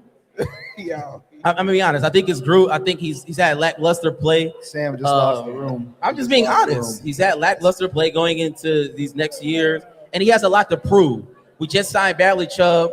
We got a lot of people, you know what I mean, in the draft as it relates to our defensive line. I think he is potentially on that. I think what I'm saying is I think the coaches and the front office are looking at him to make another step. And if that is not the case, I mean, you got to put up. I mean, it is what it is. It's that type of business. It's that type of game. I don't want anybody to get cut. But if it happens to be somebody, I hope it's somebody that's not giving us production. And he's not giving us that high level of production of an $80 million defensive end. I'm just saying. That's just the facts. Well, all the guys, that you have faith in, the guys returning starters. I hope they all make the team. I hope Jim, I hope Joe, and they figure out a way to capitalize all these guys' talent. So, I think Google in this 3-4 scheme where he's standing up more, he's more on the edge. I think he's gonna excel. I think Bradley Chubb, all these guys you saying that Parker, the rookie that we drafted. I think all these guys is going to be in a nice rotation, and hopefully these guys all have an impact on our team. So hopefully none of these high impact guys get cut. So I'm rooting for him. I'm rooting for Groot. I think you'll have a great year. I'm thinking 10 sacks. I'm thinking at least 10 sacks for Groot this year. So you don't think anybody's going to get cut off the roster? You talk about, somebody's going to get cut, obviously, but you talk about surprise cuts. I don't know if any of these guys that was on the field for us last year that supported us, is going to have any. I don't see, obviously, the wide receiver room is a question. There's a lot of things going on over there. Maybe something happening there, but I don't know if anybody is going to be a surprise cut. We'll see. And that's kind of where I was going. I know I just talked about our, the breakout player, I guess, this season, but it could be a surprise cut if he comes into training camp and not ready, not focused. Yep. Not ready, not focused. I do see, us. To quote Benny the Butcher, everybody can't go, right? So he could fall as a casualty to that, and that's Keon Coleman. I like how you gave that to Benny because a few people. It's crazy. That's dope. All right, we're near the end of the show, and I want to do some bold predictions. Right, we're just gonna get a couple bold predictions out the way, and then we're gonna move forward. Rag, get your bold prediction on this upcoming NFL season for the Buffalo Bills. I kind of hinted at it earlier. I think Cole Bishop is all pro. I think Cole Bishop going to be an all pro guy. I think Jim Leonard going to see his talent, him being a safety himself in the league. I think he's going to press that button on Cole Bishop. I think he's going to have, lead. He led our team in tackles and interceptions. It was 85-3, but I think he's going to maybe double that interception or even add to that tackle. So I think Cole Bishop is going to be an all-pro safety. So that's where I'm going with my bold prediction. Matt.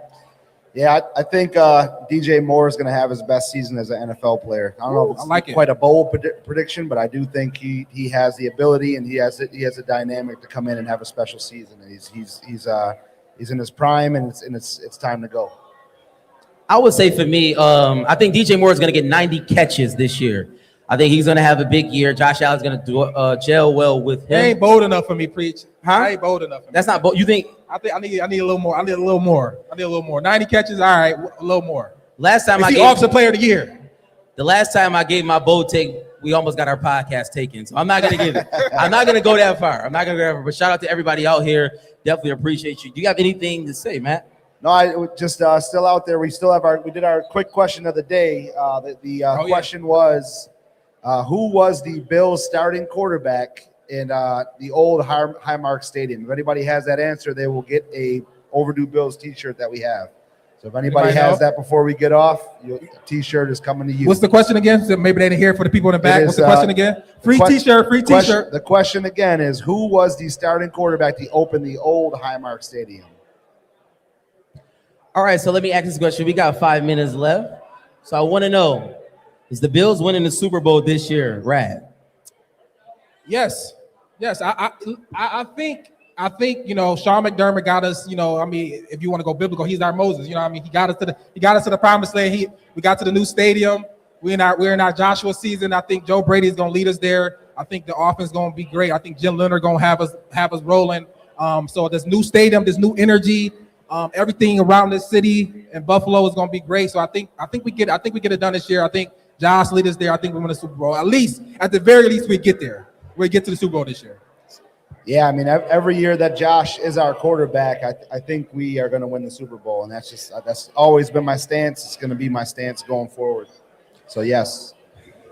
No, I think this is a good year for us. Honestly, I think we're going into a new stadium, fresh blood, and I think the city is on fire right now. Sabres did well, and it's up for the Bills to take it to the next level, in my opinion. And I think we got an answer to our question, or at least somebody's going to attempt it. What do you got, buddy, over there?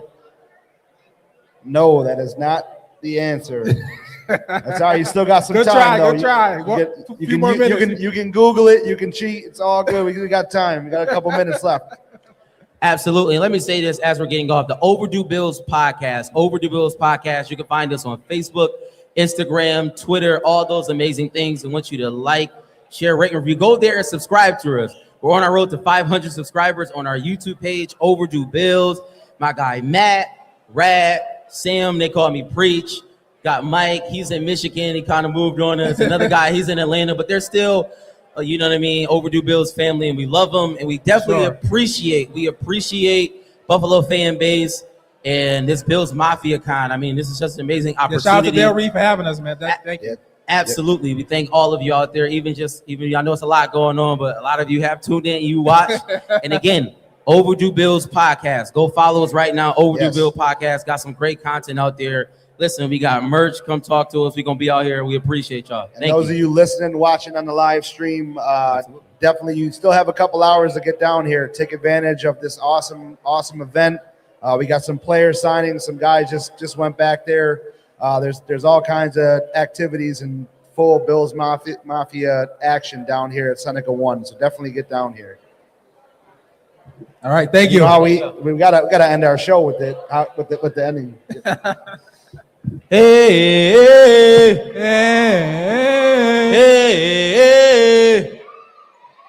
let's go Buffalo.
Is this rundown somewhere?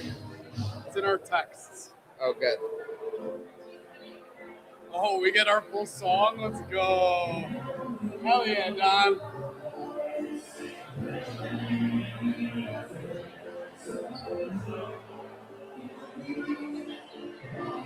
Rachel, will you intro us? Are you going to intro us? No. You can count on me. I can count on you. This train never stops. Oh, this train never stops. This train never stops. Here we go. Let's do it. Do you have any gold or the same old shit? What, am I just a running shtick? Is that all I am to you?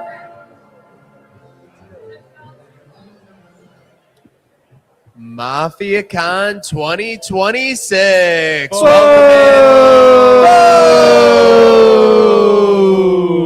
We have got an amazing Saturday here at Seneca One Tower. We've got an amazing crew here for some train wreck today and some Buffalo football talk. We got Dreamboat Don, we got Slick Owl, we got myself, Maniac, and we got intern Carson no more. In train wreck lore, he's just Carve. He's just Carve from this point on. Graduate Carve. I've never had an intern 5 years running, so I think we'll retire that for now. I'm glad we are. That's a good thing. Okay. Official here at MafiaCon. Shout out the amazing fans waiting for the remainder of the signings. We got Professor in this. This might be the most celebrity laden crowd we've ever had. Slick. Yeah, it's a star-studded affair. 3rd year running now. Carv and I were talking about this upstairs. Just the leaps and bounds MafiaCon has taken in such a short time period. I mean, it feels like a couple years ago, Carv, we were out in the elements, melting under the sun, enjoying the vendors of the Buffalo community here, Maniac. Yeah, no doubt about it. I mean, the warehouse that we're in the year one was like 140 degrees. Still a great event, but here we are night and day. And year after year, the crowd gets bigger. The people are more aware of what's going on. It's got more, name value to it. It's just getting better and better each year, and you got to love it. Don, we got WGRZ in the house. We got big money corporate conglomerates in the house right now. There he is. Can we make some noise for Channel 2 here at MafiaCon real quick? Throw those twos up. Throw those twos up. But it won't be a peaceful transaction when everybody descends on St. John Fisher, boys. Training camp is officially on the horizon. Yeah, looking forward to it. Obviously, things are a little different this year, right? Under the new system, Joe Brady taking the reins. And all of a sudden, Maniac, just when I thought I loved the starting time of training camp even more, we're going an hour earlier. Less practices. It seems like, Don, Joe Brady kind of scaling things down in terms of what's public for this Buffalo Bills team going into Rochester and what to them is it like going back to school as a player. Yeah, I was surprised to see lesser dates this year. The earlier start time, I mean, tougher for me, but hey, if I'm trying to run a boot camp, if I'm trying to get everybody ready to go, having them up and early, having a little strictness, not a bad thing. And listen, I've heard everyone talking. We've heard a lot of podcasts today. It seems like a lot of the eyes are on a lot of offensive players, but we also have a whole new defensive scheme we're getting into, and that's one of the most things I'm most excited about. So what are you guys most excited about? Is it some of these guys on the offense we're waiting to break through? Is it some of the guys that might not be here much longer if they don't? Or is it the defense, like I'm saying? Yeah, I'll start with this. I think through and through, competition in camp is the absolute biggest thing you're looking for, especially with some of those guys who are at maybe if you're ranking your roster 1 through 90, those guys who are at the 80 to 90 mark, if they can make a push, all of a sudden those guys ahead of them in the depth chart, they start to feel that a little bit. Tensions not necessarily rise to a point where there's fights, but once competition happens, everyone gets a little bit better. Also, we bring up Joe Brady. This is a great opportunity early in camp. You set a standard. You can shift the culture a little bit. I don't think they're going to shift the culture a ton because that's one thing Sean McDermott and Brandon Beane have really been prided for. They've been given a ton of credit is their culture. But if you can shift that, sometimes those little shifts in culture, when it's minute 50 left in the fourth quarter of a divisional playoff game, you're playing the Kansas City Chiefs. all of a sudden it's not, okay, here we go again. It's okay, things are a little bit different, that type of deal. And sometimes a new vision can be a really good thing. And a guy like Joe Brady, if he didn't maybe have the name of Joe Brady and he was an outside hire, that resume speaks for itself. I think he's going to do a phenomenal job. I'm really, really excited to see the vision that he has and how the season's going to unfold. I think you guys kind of alluded to it perfectly. Last year at training camp, yeah, it was like everyone was trying to get better and fighting for spots, but it wasn't so much of like things can change and there's different regimes and there's new opinions. It was like, oh, we hope we can integrate Joey Bosa. Oh, we hope we can integrate Josh Palmer and we can make those things happen. I think it's more of a competition this year. Yes. I think everything is up for grabs, especially on that defensive side of the ball. We've been talking to fans all day here at MafiaCon. I'm curious, Slick, Don, and obviously Carv, your guys' opinions. What do you guys see for the biggest wild card on the defensive side of the ball? You got Jim Leonard in with this new scheme. Who's the biggest wild card? Who could be a boomer bust potential player, you think, on that defensive side of the ball? Don, you want to start?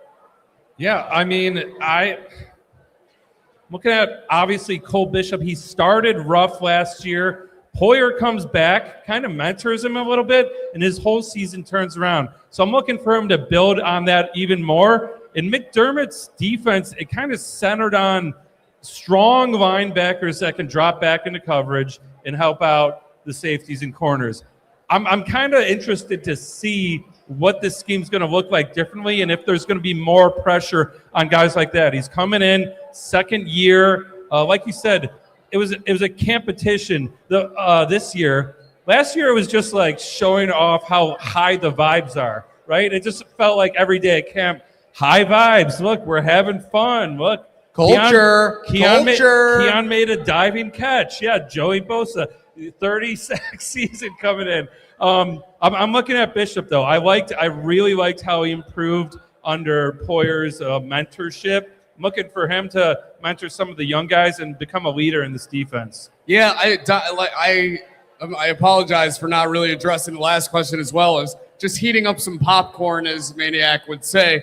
But I'm really interested in this defensive scheme as well. I think a lot of people are kind of not underselling, but kind of forgetting the absence Jim Leonard's going to bring in with the new scheme.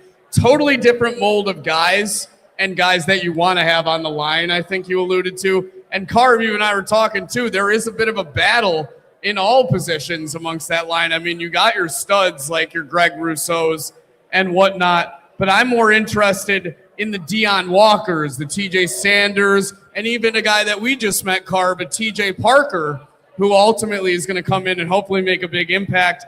I think last year, though, I was most impressed with Deion Walker and what he was able to come in and do immediately on the defensive front, especially with the doubts of him missing some of that time in college. It seemed like he was able to put all that suspense and criticism, maybe questionability to the side and make an immediate impact. And that's a large man, Maniac. A large man. Carv, who's going to be making a large impact? Who's a large wild card for this Bills defense coming up in July and August? I think it's paramount. If the Bills have a successful season this year, it's because of their linebacker core. Everyone likes to talk about the quarterback on offense. Your middle linebacker, it's been Terrell Bernard, who's been the guy for them at that Mike position. He's got the green dot on. Everything there starts with communication. He's the guy who calls the play, gets it in through the headset, tells everybody what's going on, gets everybody the alignment, the assignment, and where they're going pre-snap. And then after that, everything happens after that. I thought there were times last year where communication became a little bit of an issue. Most notably, I thought in that Atlanta game. And also, I think they the defense was terrible at times last year. I'm sorry. It was like the McDermott defense throughout the years, for the most part, the standard was if you weren't playing a top 5 to 8 quarterback, you were going to have your way, and you would probably keep them below 20 points. I mean, last year there were just times where it was off the rails. I mean, you had Michael Penix almost put up 30 points on us in Atlanta in the first half. Yeah, that's, again, linebackers. That's where I'm at with them. They need to be a lot better, I think, in the run defense department. You're going to see a little bit of that. I think the Bills are going to still use nickel a lot.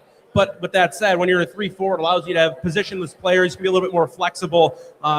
Bradley Chubb, we brought him up. I think he's going to be big. Greg Rousseau, a guy who's tremendous in the run department. But linebackers, Caleb Elarms, or a guy who a lot of people are really high on, Terrell Bernard, hopefully he can stay healthy. Dorian Williams, a guy who can do a lot of different things with too. And then you never know. Maybe Joe Andreessen's going to be a guy who's going to be put in a position a little bit more on defense rather than special teams. We'll see how it unfolds, but again, the beauty of it is these guys can compete against one another, and you figure that out hopefully before the games really start to matter in late December and January. So we've talked defense. I feel like we gotta talk about this.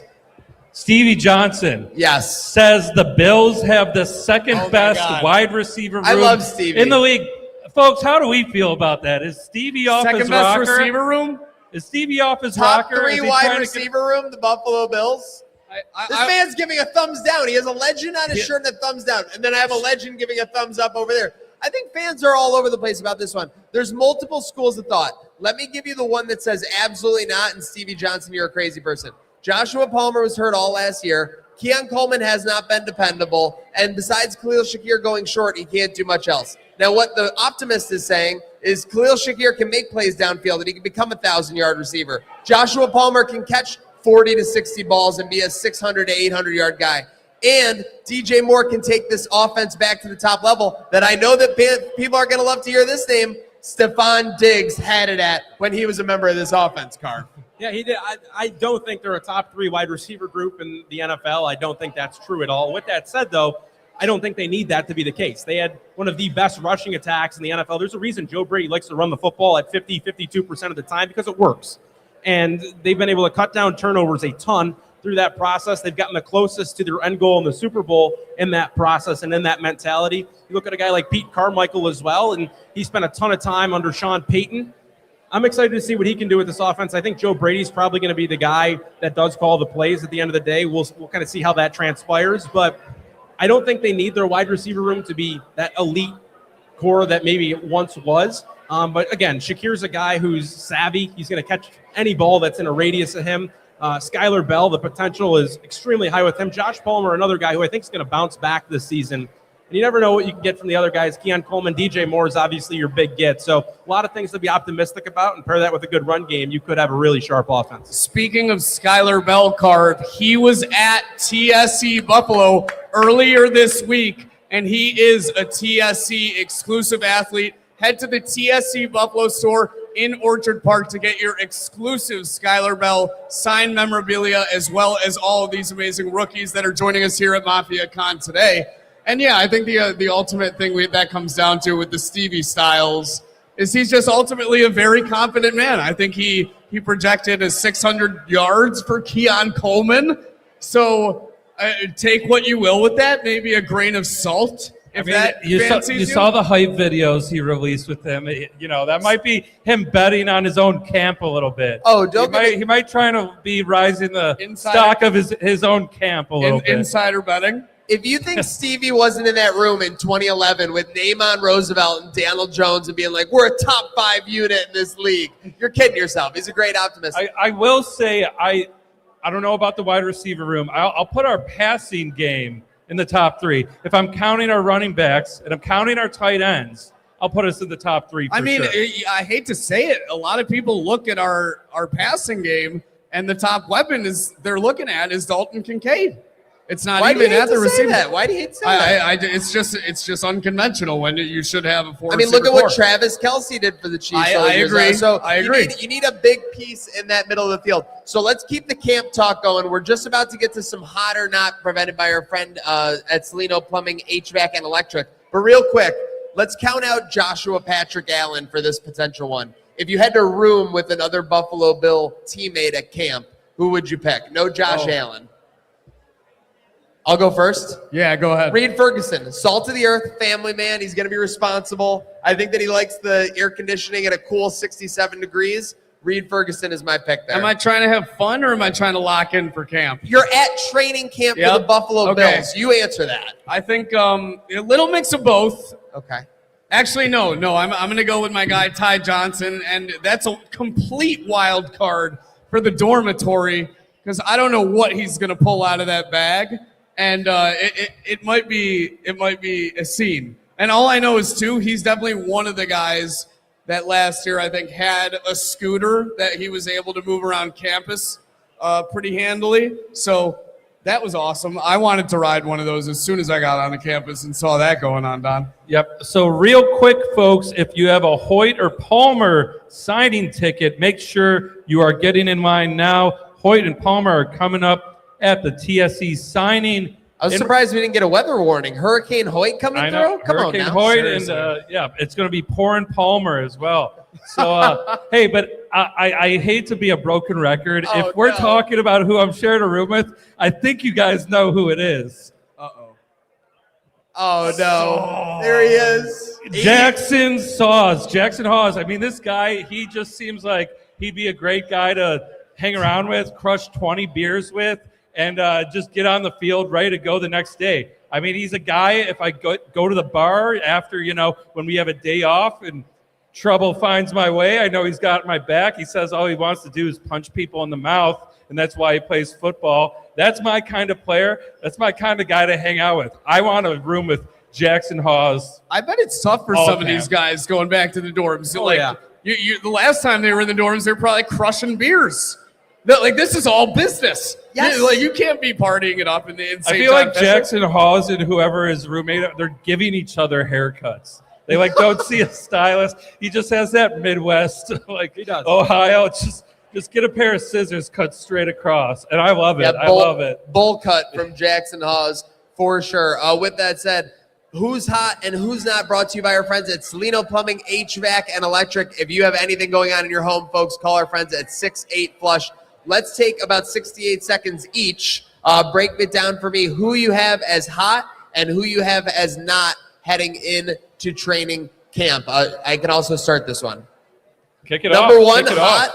and I hate to say it, I know you're all thinking it, Billiam J. Buffalo. This guy is furry. This guy is massive. He's got a huge body mass index. Billy Buffalo is super hot heading in to training camp. Who's not?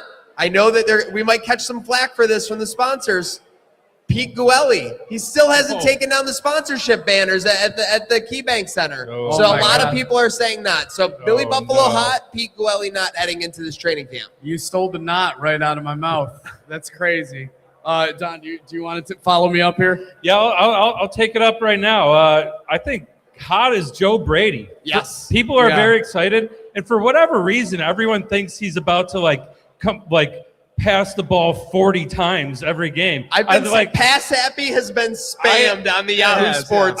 I haven't seen from the interviews I watched with him spilling any of this, but this is the Bills Mafia consensus as he's about to completely open up the passing playbook, and they're loving it. So, I mean, there's no one hotter in the consensus of Bills fans right now. Who's not? I mean, it's a tough one. Who's not? Who is not hot right now? I mean, I got to say, actually, the defense as a whole. And you got Jim coming in, a brand new guy. I mean, this is a defense that, has, when the reports came out about Sean, was allowing more points per drive than any team in the playoffs during that time. So, I mean, there's a lot of pressure on the defense if you're talking about getting over the hump to get it done. I mean, they allowed 30 points, and I think 4 out of the last 5 playoff games we lost. It can't be happening. Defense wins championships. 30 points in a loss in the playoffs can't happen. Don, great point by you about Joe Brady diversifying the portfolio of that offense. Who can forget last year in Pittsburgh when they set the all-time rushing record for Heinz Field? Remember when the Bills set the all-time rushing record in Pittsburgh? I remember it. Carv, what about you? What a great tie-in. I think a player who's hot right now, I'm going to go in the trenches. I'm going to say Alec Anderson, left guard, kind of a camp spot right now where they're going to be battling for who's going to start. Maybe it's Cushenberry, maybe it's somebody else. But Bills lose David Edwards, and that's really their only loss on that offensive line. That allows, Alec Anderson, reminder, you brought up that Steelers game. He was playing right tackle that game. Spencer Brown was out. Absolute sled. Yeah, everyone's like, how are they going to guard TJ Watt? How are they going to guard that pass rush? They ran the ball at will. They ran, same run play. It seemed like, I think, 15, 20 times in that game. It was truly incredible. As far as who's not, and it's not because I don't think he's going to have a great season, but I think it's going to be James Cook. I do think they're going to air it out a little bit more this year, take away a few of his carries. I also think Ray Davis has kind of proven that he might deserve some more touches on the football. The guy was an incredible kick returner last year. I think he's going to get a little bit of an increase in a snap share and a snap count this year, along with Ty Johnson. But I think James Cook's still going to put over 1,000 yards up, maybe 1,200. I just don't know if it's going to be in that offensive player of the year race that we saw this year. We got an awesome crowd here at MafiaCon. Can we make some noise for Michael Hoyt and Joshua Palmer to the signature stage? So I do have a hot in the form of one of the Bills players, but there's kind of an unconventional, impromptu hot knot going on right in front of me. Uh-oh. I think this guy, he asked to come on the pod earlier. It was someone else's. I wasn't in charge. Should we have him up and have him give the hot or not? This young Steelers man, come up here. Come up here. Yeah, get up here. Come up here for the last part of hot or not. Who's trying to heckle me? All right, here he comes. You're on the hot. Speaking of hot or not, you're on the hot seat. Explain that signage, young man. What? You guys got 0. 0 what? Super Bowls. We got 6. Young man, how old are you? 9. When was the last Steelers Super Bowl? Like 2000. Before you were born. Okay, so. It was literally before anyone knew who Elon Musk was. Okay. That's all. Before the You're iPhone. a handsome young man. You have a lot going for you. You need to focus on the present. Dad, you need to focus Dad, on the positives why of the present. is that your older brother or younger? Here's the problem, young man. I'm sorry, and this is a problem with going on in a lot of the National Football League. So please, all those fans across the league, take note. You do not have to be held hostage by Aaron Rodgers. Aaron Rodgers does not need to control your life, young man. I know he is. I know that there's probably nightmares every night about Aaron Rodgers going on the McAfee show when you're 3-4 in October. I understand. You don't have to live that reality. You could have Joshua Patrick Allen be your quarterback. Yeah, you're talking about your defense sucks. What about ours? I mean, it's okay. Like, what happened last year? Time I checked, we ran all over your defense last year. Cameron Hayward needs some tissues. Cameron Hayward needs some tissues. He's a big crybaby. He's 35 and still playing. So That's fair. That's fair. He's an old man. I know. 35. You're still washed. good. And he's still good. So. All right, that's fair. Do you have any hot for Salino Plumbing HVAC Electric? What? What do you say? Who do you think's hot right now? Caleb Williams. Okay, Caleb Williams. Can we make some noise for our young man coming up, getting on the podcast? Congratulations, What man. do you so think much. the Bills' record's going to be this year? Bill's record. 12 and 5. What do you think? 12 and 5. We would take that's that. pretty generous. We What would do you take think? that. What do you think the Steelers' record's going to be? It doesn't matter what you think the Steelers' record's going to be. Get the hell out of here. Get off my podcast. Jeez. Thank you, young man. God. We'll make sure he gets a kind parting package. But with that said, you really hit the button on him and got him off of the. So with that said, we have our buttons here, closing out our train wreck today live here at MafiaCon, or at the beginning of the end, as they say. Beginning of the end, I do want to get one more guest in here before we're over said and done. Okay. We have some situations. Do we have the prompts down? I know we were working on a couple. We do. I have the first two. I'm going to give to you guys. So, folks, if you don't know the concept of the button, I give them a scenario. You hit the button if you'll take that. And you got to explain why. All right. So, Bills win the AFC East, but they do not get the #1 seed in the AFC. Hitting that button All right away. Slick, why are you taking that deal? I think just based on last year, you saw how it doesn't take a whole lot for big horses to suddenly be out of the race. I think there are other paths other than the 1 seed. If you get your Kansas Cities, your Cincinnatis, Ravens that are suddenly out. I know there's young gun contenders that are now emerging and taking the spot of them. But I think it's been shown that you don't always need the clear path #1 to get to the big dance. And I love the Bills' chances if they were to win the division, which I think they will, because the Patriots will have an absolute down year from that Super Bowl run they had. Carv, I know you hit that button too. Yeah, I hit it too. It's so hard year after year to not only get to the top, but stay at the top. And the Bills have done that for so long, especially when you factor in a head coaching change and some changes in the coaching staff. Naturally, with the change, your floor goes down, your ceiling also goes up. But if you're playing an all-odds game, I think it's more likely that the Bills' record will be worse compared to it being better. What do I know? Definitely could be wrong. But that's why I clicked the button. If you're the 2 seed, you still got one hell of a chance to be competitive, make it to the Super Bowl. I think 1 seed's very crucial and critical, and basing off recent history and who makes the Super Bowl, who wins it, but by no means is it an absolute must. it would be improvement. I was slow on the button. I eventually hit it. It would be improvement from last season, and I think that is all we're looking from Joe Brady right away is improvement in certain spots and improvement from last season. Okay, so this next button scenario, this one's a little emotional, really. Uh-oh. And I think we might even have to bring up someone to hit the button with us and hear what he thinks. So here's the question, folks. The Bills lose their home opener at the new stadium, but they win out at home afterwards. Oh, we got a couple rational people. I see someone smacking. He's smacking. And I think that's a layup to bring him in. Shall we get him up? Mr. Professor Nick Harrison, can you get him please up. join us on Trainwreck today? Make some noise for the Professor Nick Harrison one time at MafiaCon, folks. Make some noise. Make sure you're following him on all platforms. Mr. Professor, you probably already are, so a little Monday there. I saw you clapping over there with the button, though. There he goes. I don't want to break it. This is amazing. It's okay. First of all, thank you for having me again. This is my second time on Trainwreck, third time I get a mug, so I'm very excited about that. Pleasure. Pleasure. Losing the home opener to me would not be as bad because of the history of the Buffalo Bills. Like, you got to christen the new stadium. You christen the new stadium, you get that out of the way, you win out for the rest of the season. You have a what is it? 7-1.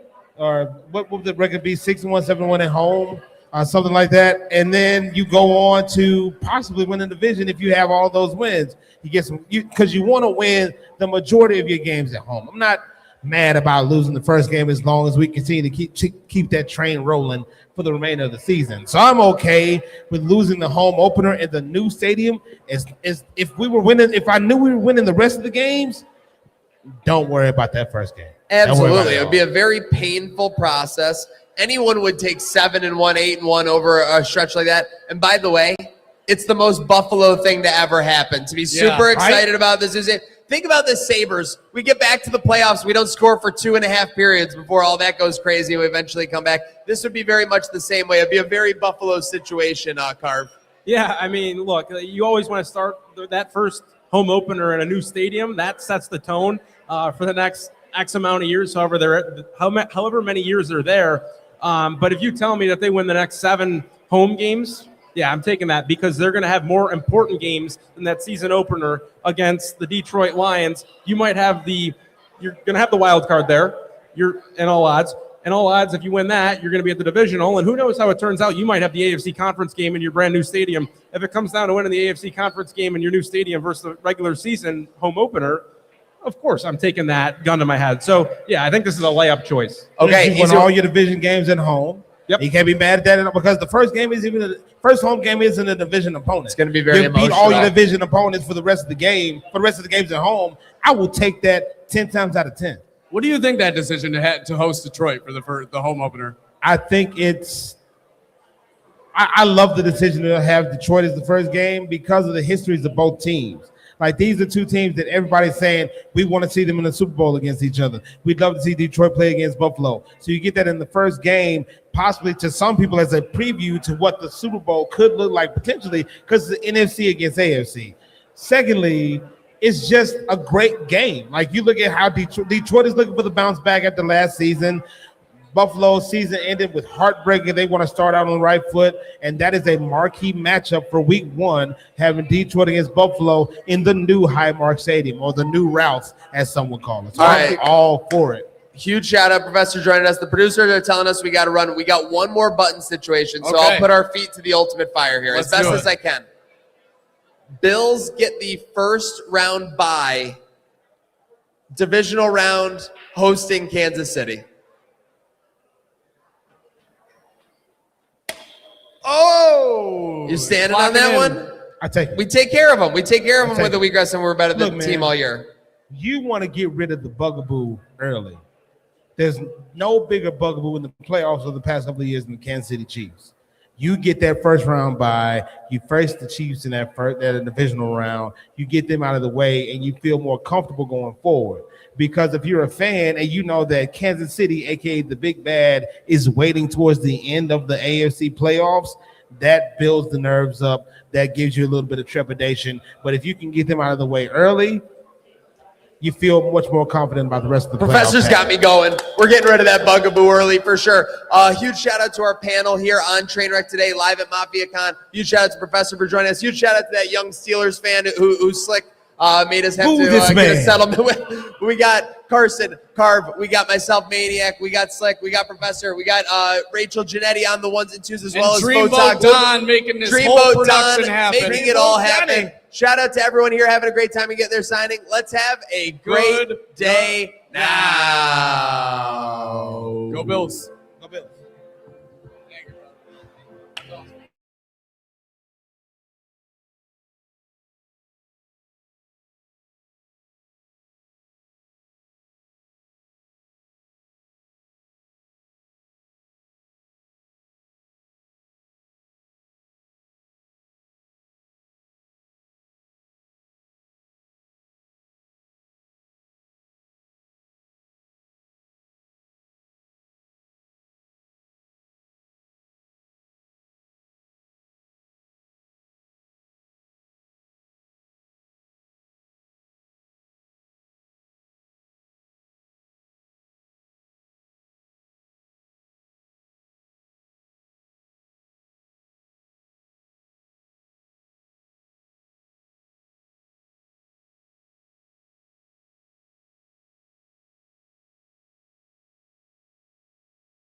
football podcast right here at Seneca One, the home of MafiaCon.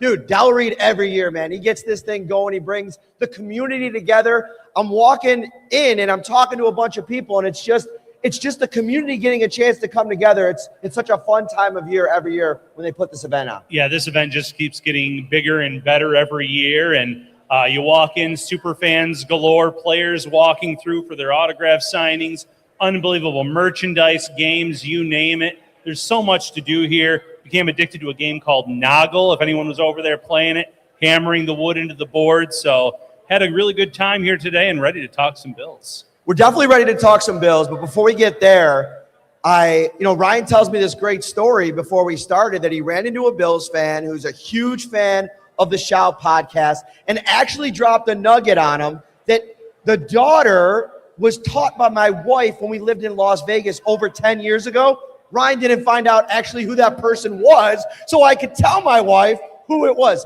Journalism 101, my friend. I hear you, but Caitlin, great job teaching. You were her, his or her favorite. Child's favorite teacher is what I heard in the moment. So great job, Caitlin. Shout out to you. All right, where do you want to get started here? Let's get started with Dion Dawkins. He has been in the news this week. SB Awards. He's been at Fanatics Fan Fest, hitting up the different media spots. Big news for Dion Dawkins is the weight loss that he promised. So it's funny about Dion Dawkins. If you take every member of the Bills media contingent, I would say that I've probably been the most critical of Dion Dawkins' play last year. Depending on who you talk to, some people feel like there has been a little bit of a fall off. Some others have not. But the fact to me that he is changing his body this much, potentially up to 45 pounds, that he's going to be playing lighter this season, tells me that he wants to operate a little bit differently. Like when you're talking about consistently having holding penalties going against you, I think one of the big questions comes up, are you moving quick enough out there? That to me is what he's going to start with. Number one is I want to be more agile. I want to be leaner. I want to be quicker. And to be honest with you, from where I'm sitting, this is one of the best left tackles over the last 10 years in the NFL. Nobody's doubting, including me, that he can play the game, that he can protect Josh Allen, he can get out in space. I just think that you want to continue to evolve as a player. And I think this is one way that I think he can evolve, is maybe being a little bit more in shape to be able to withstand the amount that they ask him to be out on the field. Yeah, and listen, I had a lot of people after I wrote a story on this saying, well, if he was 320 pounds last year, his listed weight on the Bills website, he's going to be too light to play left tackle. Listed weight on the website is not the playing weight, first and foremost. He was definitely playing heavier than that, and he's 32 years old, Matt. At this point in his career, I think he knows that you've got to be a little bit lighter to kind of be able to have that first step, to keep the defensive lineman in front of you, to be able to protect Josh Allen. And he's never really won with strength. It's always been the agility, it's the technique more than anything else. And I think playing at a slightly lighter weight, that's going to benefit him, because these are the twilight years of his career. And don't get me wrong, I still think he is a top 10, top 12 tackle in this league. He's still playing at a high level. But I also agree that last year wasn't the best year that we've seen out of him necessarily. He had some letdown moments. Here's another thing for me. Like, you start to think about the Bills' situation at tackle over the last 5-6 years. It has really been solidified by Dawkins and Spencer Brown on the other side. When either of them have missed time, they have had veteran players that they've been able to plug in. I mean, Ryan Vandermark over the last couple of years was kind of a little bit of a cheat code. Having somebody that you could trust to throw out there, an Alec Anderson who went in and played against Pittsburgh last year. Do they have that player now with Vandermark gone and Alec Anderson expected to be the starting left guard, or at least compete to be that player? I'm not so sure. I mean, Tylan Grable, we've both been very high on him over the last couple of years, has some guard flexibility. The big question mark for me, and somebody I'm going to be watching very closely at St. John Fisher University, Chase Lund. He's a 6th-round draft pick last year. Didn't play much last year. Couldn't really get a game day jersey on game days. Is he somebody that's going to be able to not only potentially win that swing tackle job, but at the very least compete for it this summer? If there's an area on the offense that I'm a little bit concerned about, it's the offensive line in terms of the coaching. Aaron Cromer was one of the best in the business. He retires at the end of the season. There's big shoes to fill there, first and foremost. Then you talk about the fact that they're playing some musical chairs. Vandermark obviously leaves for Minnesota. Alec Anderson is the favorite to win the left guard spot. So now that extra lineman is going to be a starter potentially. You're looking at who can win that swing tackle job. I'm still high on Tylen Grable. He won the job a few years ago and kind of was a surprise at that point, but you have to be able to stay healthy. And that's the biggest issue with him right now is the availability. Can he be available? Can he come in a pinch? That's going to be a big question mark, Matt. So you had a really good question about undrafted free agents that could potentially be something worth watching when training. Can you believe, by the way, what are we? We're like 9 days away from the start of Bills training camp. Like you blink in the summer when the summer starts and all of a sudden you look up and it's like, man, it is Bills season. It's here. We're going to be out at the practice fields here over the next couple of weeks. Who's an undrafted free agent that you're maybe most excited about, and maybe we're going to stay on the offensive line? Yeah, so I am going to talk about Bruno. I'm going to talk about Bruno Fina because it goes back to something I was talking about on a recent show where we talked about a trade candidate, Matt, and I said, whoever loses the backup center job, whether that's Cedric Van Pran Granger or Lloyd Cushenberry, one of those guys is going to be a trade candidate, in my opinion. And you're still going to want another player waiting in the wings for additional depth. And I think Bruno Fina can be that on the practice squad this year. I'm not sitting here making some bold proclamation that he's going to come in and win a job on the 53-man roster, but he has position versatility. He can play across the line. The Bills like that. They feel he can play outside, inside, all three positions on the inside and the interior. So if he comes in and has a nice camp, that only strengthens my opinion that they're going to move one of those centers that loses the backup job. I mean, speaking of, blockers, I'm going to stay in that realm, but I'm going to go to a different position, and I'm going to go to fullback. Jackson Acker is somebody that I was super excited about getting a chance to maybe see him in the offseason program.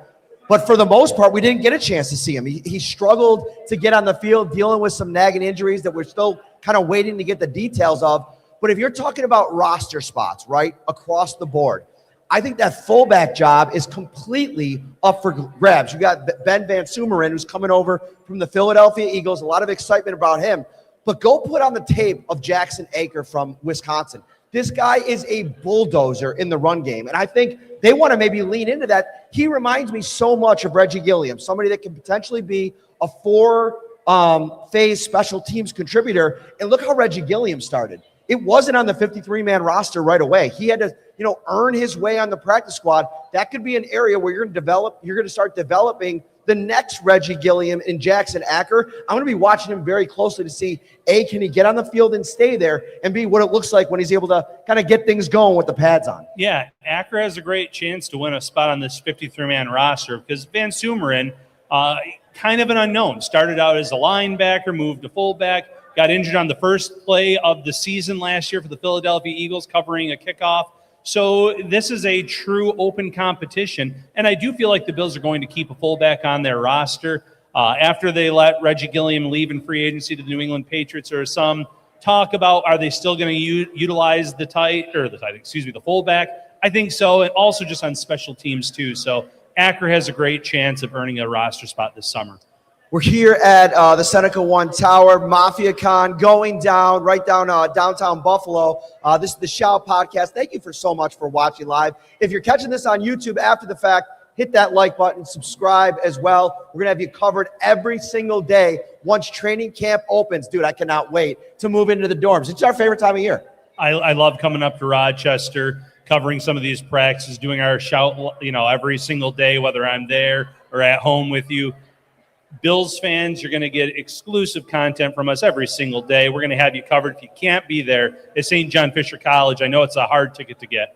We have a couple of camp-specific topics, but before we get there, I want to veer back to Dawkins for a second because, I mentioned how critical I was of him. I also think that a little bit of criticism can go a long way for a very proud veteran player like Dion Dawkins. We are not very far removed from Dion Dawkins playing what I felt like was a top 5 left tackle in the NFL. When he's been great over the last 3 years, he has been as good as anybody in the league. And I think to me, the motivating fact, to me, the 45-pound weight loss tells me that there's a motivating factor for him to come out this year and maybe sell out.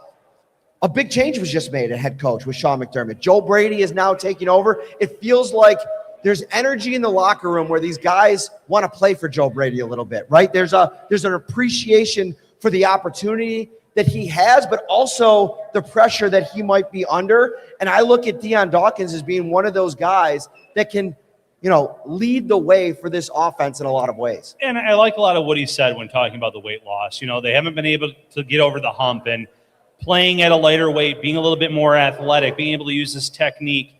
Is that going to help them take that next step? Time will tell, but he's at least doing his part to help the Bills try to maybe get past that AFC championship or divisional round. We've seen him get so far each and every year, just not to the Super Bowl. So he knows that at this point in his career, he needs to kind of tinker with things to try to help this team get their first Super Bowl.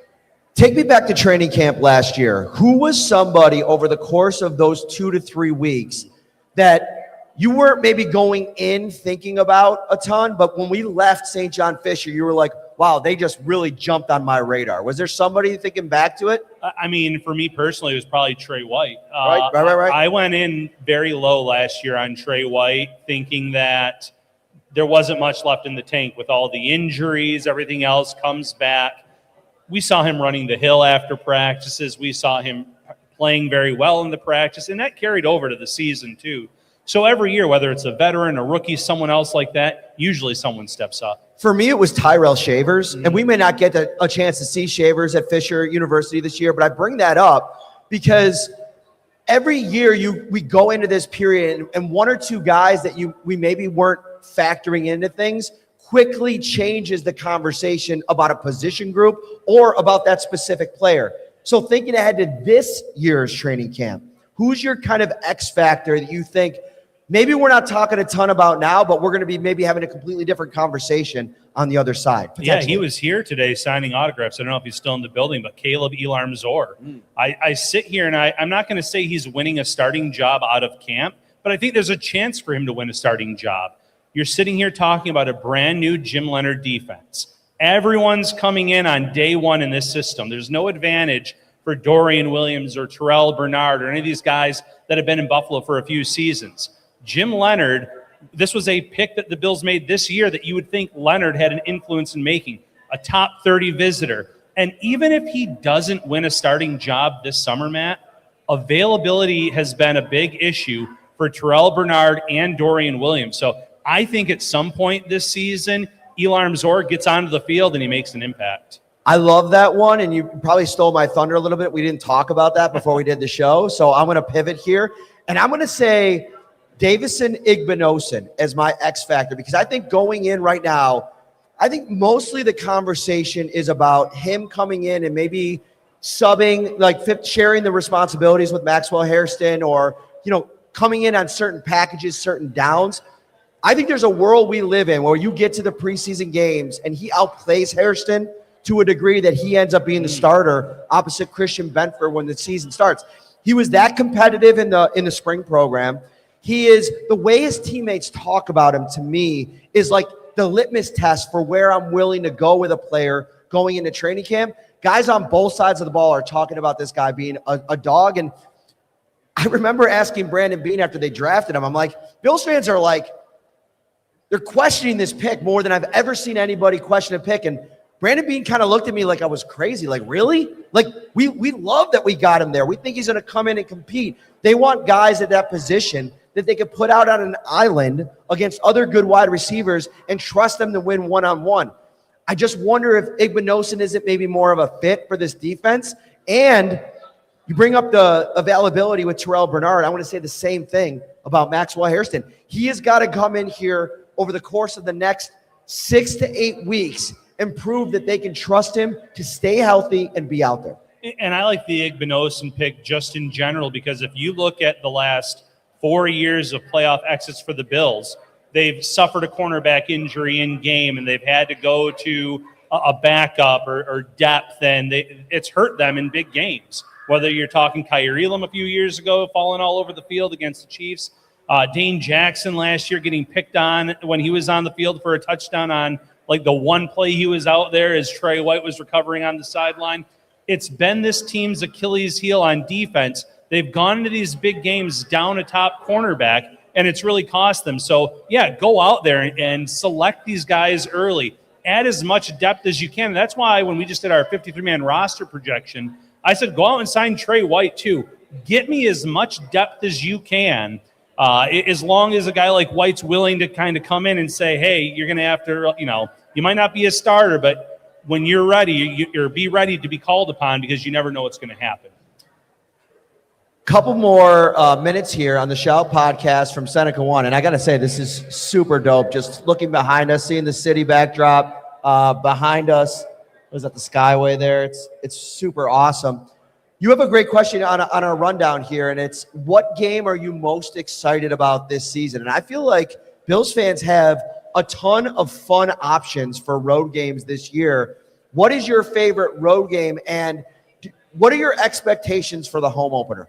So favorite road game is the one that I booked to go on. It's going to Green Bay. I've always wanted to go to Lambeau Field, historical place. Really excited about that one. I just love the history element of it. Everything behind that. Green Bay, their fan base. It reminds me just a lot of the Bills in general. So that's the one that I'm most excited about. And then home opener, atmosphere is going to be unbelievable. And I know the Trainwreck guys are talking about it. When I did my first schedule prediction, I had the Bills dropping that game to Detroit. Detroit last year was not great on the road, but they were 9-0 the year before that. They had a lot of injuries last year. It's going to be a tough matchup, but I can't wait for that Thursday night opener too. Everything we see from the stadium, everything we see now on the outside, it looks unbelievable. I can't wait to be there. I mean, depending on how much of a savage you want to be as a traveling Bills fan, there's some fans that go to every single road game. That West Coast trip, back-to-back in LA, then to Las Vegas. I mean, I'm so excited. Like, Vegas is actually, I think after we go to Las Vegas, there will only be 2 or 3 more stadiums that I have to knock off, and I will have been to every road stadium. Obviously, the new Highmark Stadium will also be checking a box. The home opener is going to be very interesting because there's so many. Luckily, there's going to be the red and blue game. You have the other open practice that'll be at the building, 2 preseason games. So there'll be kind of 4 runs at it, but everybody's going to be kind of trying to, get out their new digs. Like, where are you tailgating? How are things changing now that things have opened up a little bit more? I think that whole week is going to be a celebration. We talked about this when the schedule came out. I love the fact that they're doing Thursday Night Football for the opener because I think the football world and the sports world really is going to be centered in on Buffalo over the course of those 2 or 3 days. And the lead up to that game on Thursday night is going to be awesome. I like the opponent too. It's going to be a good game. It's going to be an unbelievable game. And, even though we just talked about 2 different ones, that's not even the one I'm most excited about, either of them. It's Thanksgiving night against the Kansas City Chiefs. You have all day to spend with your family. You can still make the drive out and tailgate for a few hours. We've covered a few Thanksgiving Day games in our careers here on the beat in New Orleans, in Detroit. I'm excited for Buffalo because a lot of the times, too, there's that halftime concert. It's a big to-do. Maybe get the Goo Goo Dolls out there. Maybe get the Killers doing Mr. Brightside, whatever it is. But I think it's going to be one of those games where every game between the Bills and the Chiefs has been absolute cinema for the most part. But then you're also talking about all the extra parts of it. It's a holiday, a possible concert. Throw all that together. That's the one I'm most excited about. Do you feel like members of the Killers understand how much that song has become a part of Bills Mafia culture? Now, it's funny because I have heard some conversations over the course of this offseason whether or not that should be like retired or moving on to a different like fourth quarter theme song. Some people against it. I think it's a great song. I think it brings a certain vibe. I mean, some songs when they hit, like you know what time it is, you know the feeling, all that kind of stuff. So whenever your feelings are on the song, I feel like no matter what, there's going to be a percentage of the fan base that are like, all right, in the fourth quarter, waiting for that song. Right, absolutely. Yeah, and fans can have that discourse. I think the players love it. I think it really gets them hyped up too. And as long as it's still doing that, I think that'll stay. We're going to get to our big breakout performer of the season prediction here in a minute. But before we get there, I was talking to our buddy Pat Moran, and cheap shout out to Talking Buffalo podcast here. I'm going to be live at Imperial Pizza this Thursday night with Pat Moran and the legendary Tim Graham. I cannot wait for that conversation this Thursday night. Come out to Imperial. We'll hang out. We'll talk Bills football. How are their chicken tenders? I don't know if they actually even do chicken tenders. Of course they do chicken tenders, but their wings, best pizza in Buffalo. I'm going to say that with my chest. And that is, listen, there's a lot of good pizza. I'm a big Matina's guy. Bocce, it's been a little hit or miss over the years. I don't want to throw my guys under the bus. Leonardi's, the old Leonardi's, I mean, RIP, they were awesome. But Imperial Pizza is awesome. Josh Allen was a big topic of conversation this week on social media. He ended up being, I believe, the executive panel number one quarterback in the ESPN article. And I think the AP put out their list. Josh Allen was number one on that list as well. What was your reaction to some of the discourse about Josh Allen in general being considered the best quarterback in the league? I oftentimes say that I think that he is.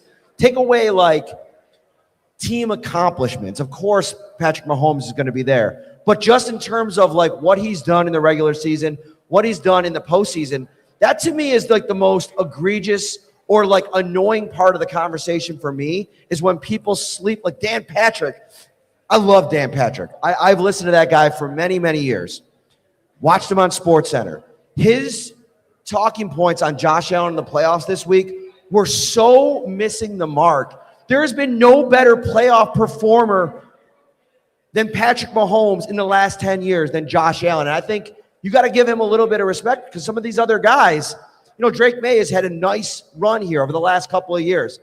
The playoff run was pretty forgettable. And I think Josh Allen, he has delivered some of his best football in the playoffs. Yeah, I think sometimes these national shows forget it's a team sport, and it's been the defense, unfortunately, that's kind of been more of the letdown when it comes to these big games. As much as there were a few turnovers last year and it wasn't Josh Allen's best game, he still was able to help the Bills put up 30 points against the NFL's number one defense. So you're one throw away between it being considered a catch or an interception from them winning that game. We've seen it time and time again. He shows up for these big games. Regular season, there's no quarterback that's shown more durability, that's put up more stats in terms of the, almost 40-plus total touchdowns, however many seasons it's been in a row, the rushing yards, you name it. I'm not surprised that he was named that, but I'm also not surprised that there's that discourse where there's people that are saying that it should be Mahomes, and Mahomes has been brilliant, but he also did not have a great year last season. He was injured at the end of the year. So, I think Allen belongs at the top of that list. All right, final segment here on the live episode of Shout from Seneca 1, MafiaCon, wrapping up here. Got one more podcast to go. Breakout candidate this season that you think is going to be somebody that impacts the season for the Buffalo Bills. And I'm going to start this one because you stole my thunder on I highly Elon's doubt you're going to Or. steal my thunder. I was going to go back to the Keon Coleman train because I've obviously been very bullish on what I think he can be for this Bills team this year. I think he's motivated. I think he's done the work this offseason. I'm even to the point where I'm kind of rooting for him because I think some of the conversation out there about the kid it misses the mark a little bit from my perspective. I get it. Hold him accountable for some of the immaturity stuff, missing meetings. It's fine. I think some of it's gone a little bit over the top. So I think he has the chance to be an X factor for me. But I'm going to go to the defensive side of the ball. I think Bradley Chubb, to me, could be the difference in the Bills making a Super Bowl run and not making one. And I think what he can mean, if he ends up being anywhere close to a top 10 pick, that I think, he's had a couple of injuries, there's been issues. That is, to me, what could set this team up for a deep playoff run. He gets after the passer. I think at his best over the course of his career, he's been really solid against the run. They need that version of the player. I think he has the highest ceiling in terms of sack production on this defensive line. And I think he's playing with Ed Oliver. He's playing with Deion Walker. He's playing with Greg Rousseau. Who knows? Maybe the Bills go out and sign Von Miller, and then, you bring him back into the mix. I think he posted on social media him dressed in a Bills outfit recently. I really like the upside of Bradley Chubb. I've come a long way on what I think he can be for this Bills defense. To me, he's somebody that if you sold me on a 12-plus sack season, I might sit down and listen. I'm not even opposed to that whatsoever. He had 8.5 sacks last year coming off of a serious injury in Miami. And a lot of that, yes, they were on the field a lot. He had more opportunities. I'm very excited for Bradley Chubb and Michael Hoyt in this system. I think both of those guys can be wrecking balls against opposing quarterbacks and opposing offenses in general. So those two guys I love. Now, my breakout player is going to make some people roll their eyes when they first hear the name because I'm going to say James Cook. And you're thinking, how can the NFL's leading rusher from 1 year ago be your breakout player? He is going to see his reception totals skyrocket this year. So James Cook as the pass catching option, that's my breakout player for this Bills team. I went back and I looked at Pete Carmichael and the New Orleans Saints offense from 2009 to 2023 when he was the offensive coordinator. They had 9 instances of running backs having 70 receptions or more. James Cook has never had more than 44 receptions in a season. So I think he's going to be in the 70s to 80s. We've seen Alvin Kamara hit 80 a few times. And then you're also probably going to see Ty Johnson get involved, Ray Davis. I wouldn't be surprised if Bills running backs finish with 125 to 130 receptions this year. Also, if you're playing in like a deep fantasy league, I would definitely stash like a Ty Johnson, especially for this season, just because James Cook, a lot of workload if he's not able to maybe stay as healthy as he has the last couple of years. And also, I think Ty Johnson, to me, that's his specialty. The one pushback I'll have on James Cook and why maybe he hasn't gotten more of that over the last couple of years is the inconsistency with his hands. I mean, their drops were a significant issue early on in his career. If that kind of creeps its head up again, they could look to maybe go to Ty Johnson even more in the passing game. I think all the backs are going to get involved. I think James Cook a few years ago, that was the big talk about him was best pass catching back in that draft class. And there was a question about whether he could be a 3-down back. Well, he's proven he can be a 3-down back. But then this year, I think he's also going to show why they were talking about him as the best pass catching back in that draft class. Shout out to Seneca One. Shout out to everybody out here today at MafiaCon. Thank you for tuning in to a live episode of Shout at Buffalo Bills Football Podcast. Counting down the days. Training camp will be here before you know it. Take care, everybody.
crowd. It's huge. This is amazing. What a turnout we have. This is Yeah, let's fantastic. go.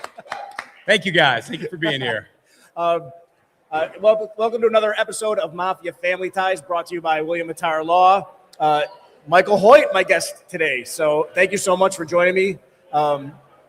We didn't get a really good chance to know you last season, but you definitely left an impression. And so this is a great opportunity for Bills Mafia maybe to get to know you a little bit now. Sure. Well, first, thanks for having me on. And thanks to all the great fans that are out here. MafiaCon's, every time we do one of these things, I'm always so impressed at the turnout and, you know, how much you guys like love the Bills. And it's something that's just like makes playing this game so much more fun and more interesting for us. So I'm very appreciative for all you guys being here, especially those of you that are sticking around for this podcast. So that rocks. But yeah, I mean, I won't just like go through like the career trajectory or anything, but you know, I live in Buffalo now. I very much plan on staying in Buffalo post football. My fiance, who's sitting back there, we're gonna get married at our house here in Buffalo. So we are digging ourselves in and becoming Buffalonians. This is fantastic. That's great news. That's awesome. I love to hear that. So you're from Oakville, or you spent time in Oakville? Yeah, I was born in Oakville, Ontario. Okay. And then in 2001, we moved down to Dayton, Ohio, spent the majority of my childhood there, moved back to Toronto, did a couple years there. That's where I met Tess back there. And then back to Ohio, finished high school, Brown, Rams, Bills, here we are. You're not quizzing me on that afterwards. No, I know, it's complicated. That's great. So did you grow up like a Buffalo fan, or what was it? Yeah, I mean, all my family's Canadian.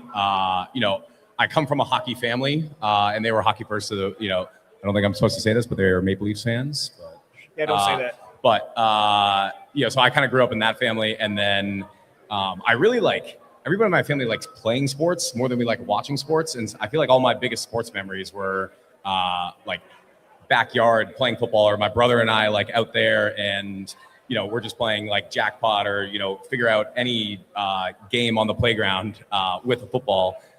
So those are like my football memories. But that's all that being said, as a Canadian, I was a Bills fan, grew up a Bills fan. And, you know, my dad like had been to Bills games growing up when he was a kid too. That's amazing. I love hearing that. So you mentioned being Canadian. And I remember when the Sabres were in the playoffs, the Bills had players walking up to the camera and saying like, yeah, go Sabres, let's go Buffalo.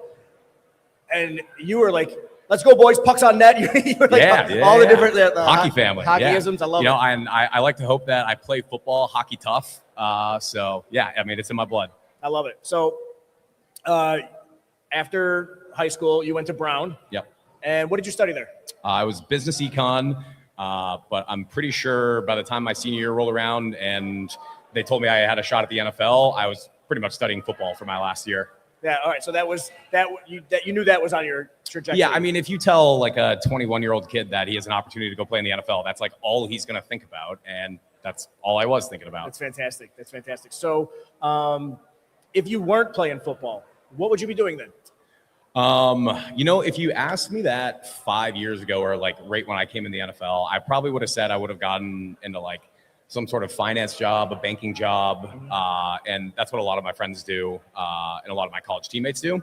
But in the last few years, I've really picked up an appreciation for farming, and I really like agriculture and organic farming, and just the way that, like, you know, we go from land to like a plate of dinner. And I feel like it's really tied into my football career, because I'm always trying to find the best possible food, you know, what's good for my body. It's a long season. And so nutrition has been like a really important part of my career trajectory. And now I've just sort of become very interested in agriculture. And I want to give a shout out to Jeremiah Thorpe and the Thorpe's Organic Family Farm. They've got 2,500 acres of organic farming here in Western New York. And they do an awesome job there. So I remember when you did My Cause, My Cleats, I think it was WWOOF. Yeah, it's Worldwide Working Opportunities on Organic Farms. Right. And so it's like a travel program where if you just want like a cool experience, you can sign up, you can basically pick your country, and they'll find an organic farm that you can go learn, and you end up like plucking chickens and, you know, harvesting, cooking, doing all organic farm stuff. I love it. I love it. It's because that was a unique one because we had the opportunity to do a shirt together with 26 shirts, and you're like, "Here's my cause." I'm like, "What the flip is that?" Yeah. So I read a lot about it, and it's actually sounds like a really cool mission. Yeah, and originally, like, I wanted the cleats to be these sort of like John Deere, like green combine looking tractors, but they kind of like were, hey, we're not super into big ag, and I was like, got it, cool. We're a charity, understood, but very cool. I like that. So, so you mentioned you're 21. They told you you might be playing in the NFL, and then you go undrafted, and then you end up on practice squads, and now here you are, signing this great free agent contract with the Bills. Take me through that journey from, draft day until, here now. Yeah. So I knew, like, I was 2020, so I was a COVID graduating class. No pro day. Not many Ivy League guys get combine invites. So I was kind of out on my own, just sending film out to whatever teams will put eyeballs on me. Knew that I was going to go 7th round, but most likely undrafted. So it wasn't like a surprise that I went undrafted, but I knew Rams, Bengals, and Falcons were all sniffing around. Rams gave me the biggest signing bonus, and palm trees in football at the time sounded like a great idea. So signed the contract, went out there, and my first year out there, they told me I was going to be on practice squad. And I was just like so pumped that somebody was going to pay me money to play football. And I remember like calling my mom and being like, I don't have to fly home. They're keeping me. I'm going to be out here. And I was just like pumped. And that, spending time on a practice squad gives you so much time to develop because you go every single day, you're going against the starters. And so you're going against Andrew Whitworth. You're going against, at the time, Brian Allen, who's now coaching there. You're going against Rob Havenstein, who just retired. And you're going against this like elite Super Bowl caliber offensive line. And the later the year goes, the more they sort of ask you to do on the practice squad. They ask you, hey, can you be an edge rusher? Hey, can you be our middle linebacker? Hey, can you be our 3 technique? Because they just need a body to sort of move around. And it is a really, really good way to go from, FCS football to NFL level caliber football and really, really quickly. And so spent my time there. The next year, take that next step, get on the roster, core special teams guy, was running down on the old school kickoff rules. And I don't know if I mentioned, but I was a 3 technique coming into the league. Now that I'm running down on the old school kickoff rules, there's not really any need for me to be 290 pounds. So why don't we shorten that down to 280, maybe 275, which leads to the next year when we have a bunch of injuries at outside linebacker. That's when I sort of make the transition because they're looking around and like, hey, you're only 275 pounds. You want to go learn how to cover people in the slot. And I can remember in the 22 season, we were playing at Kansas City. And the coach told me, he's like, hey, we're going to like get you 10, 15 snaps at outside linebacker. And I was like, cool. Got it. That's awesome. And then Terrell Lewis, who was the starter at the time, he had like back spat or something happened with his back. And they threw me out there. I played 55 straight snaps. And it was like every single snap I was walking over to Leonard Floyd, just being like, hey, what do I got on this? He's like, quarter flat, like covered in 2. And I was like, cool, got it. Look over. It's Travis Kelce. I was like, sweet. Got to figure it out on the run. And it was very much like that whole season was like a trial by fire. Going to 23, continue to take next steps, become the full-time starter. That's me and Byron Young. We have Joe Caniglio over there out coaching outside linebackers, and really start to take that next step. And then the next year, that's, the Rams 2024 year. That was a lot of fun. I feel like that team, we grew a lot. I grew a lot there because that's when we started to put in what we call the cheetah package, the 5 down. And that's where I really started to play a bunch of different roles in the defense, which is now I feel like kind of become my niche, is plug and play anywhere, any coverage, any situation, any technique from anywhere on the line of scrimmage. It's awesome. I love it. Now, okay, so you came to Buffalo. You just mentioned Leonard Floyd. Did you talk to him at all when, Buffalo was courting you or anything like that? A little bit. I was actually, because I was the Rams NFLPA rep. And so I was actually on a flight to Hawaii for the NFLPA, conference bank. I don't know what you call it, end of year conference. And that's when I was going through free agency. So I was sitting on the flight talking to my agents, talking to Buffalo, talking to all the other teams, and like trying to figure out like what are we going to do here. Landed, and from the Uber landing in Maui to the resort, I was a free agent, and then now I'm a Buffalo Bill. That's wild. Good way to do it. And then I was supposed to be there for a week, but I was there for 48 hours, and you got to come sign the contract. So it was jump on a flight from Maui over to Buffalo. Wow, quite a whirlwind. Yeah, it was, and I was not expecting that, but I'm so fortunate that it happened that way because I really feel like I'm supposed to be here. Oh, awesome. So transitioning now into this coming year, new stadium. What have you seen so far? What are you excited about when it comes to the new stadium?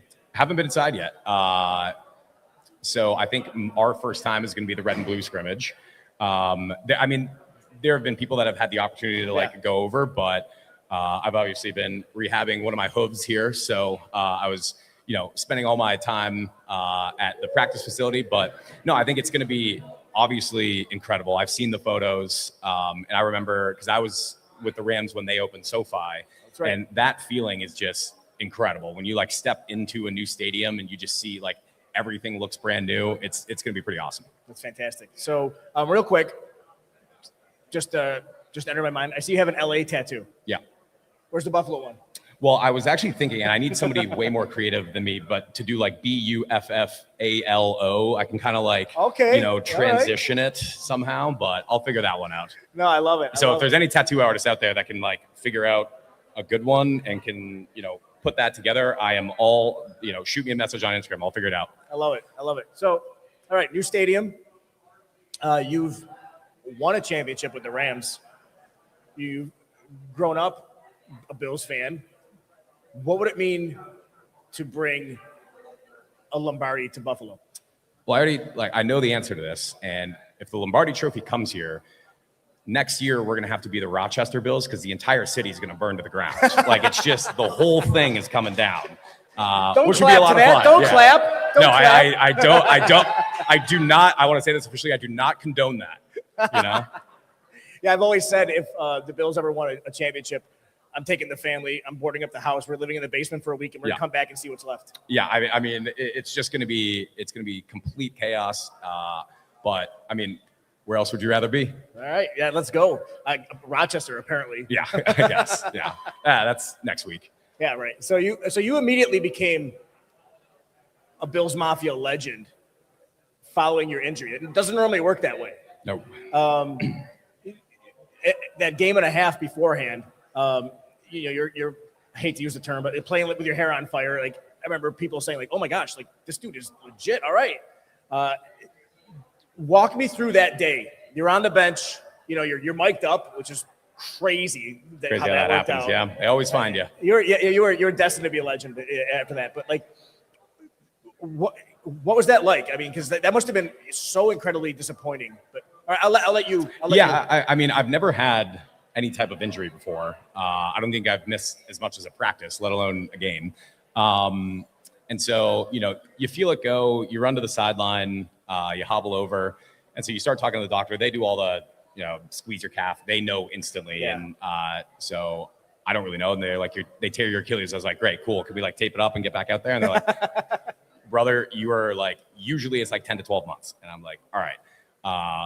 So at that point, I kind of assume I'm all right, if I'm going to be out, they're going to cut the cameras. Let's shut the whole thing down. But we were in the game. So, I'm as much of a football fan as I am a football player. So I was all right, I would love to see the boys win the game. And because I did ask the doctor, I was like, is there any, is it going to speed my recovery up at all if I go into the locker room and start now? He's like, literally that does absolutely nothing. So I was like, all right, cool, I'm staying. Yeah, I love it. And wanted to see it through, and happy the boys got the job done.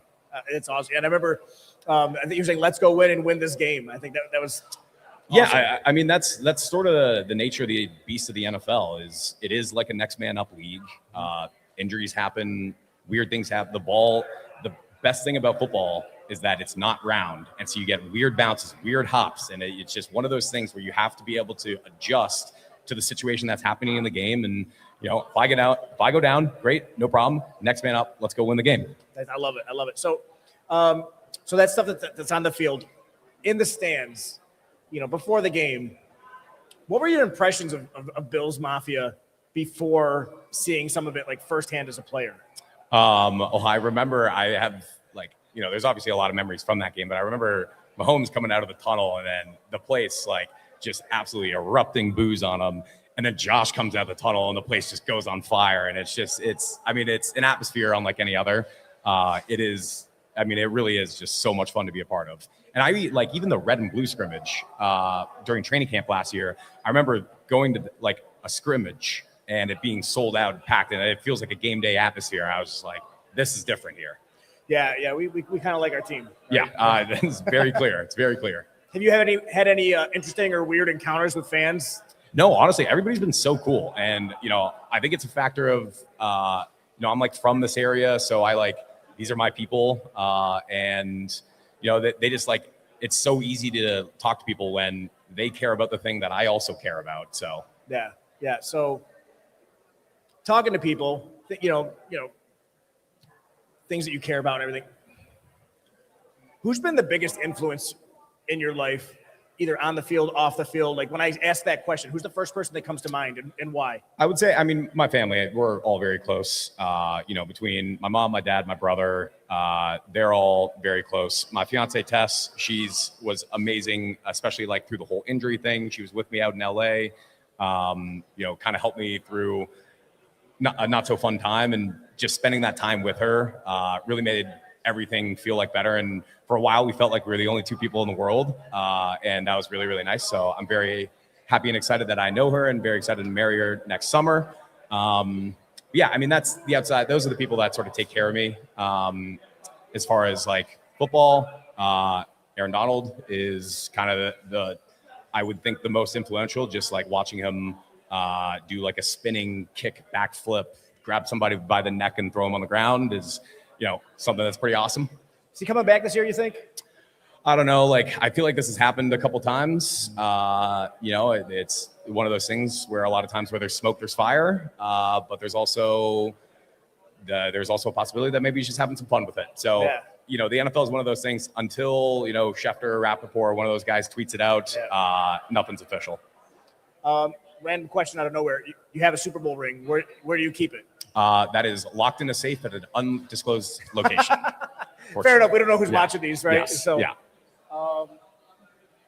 okay, so you got some really This is my last question before we get into a little bit of wing talk. Sure. But, you got some really gifted teammates, and I imagine you've gotten to know them pretty well now over the past year, and maybe even during rehab, maybe you've gotten to know some better than you normally would. Who's winning Survivor?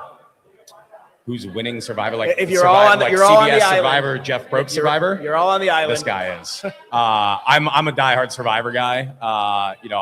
Tess and I have watched pretty much every season, especially Survivor 50 was, one of the best series of television if you are into reality game shows like that. So huge Survivor fan. Although realistically, I kind of feel like I know how my game is going to go.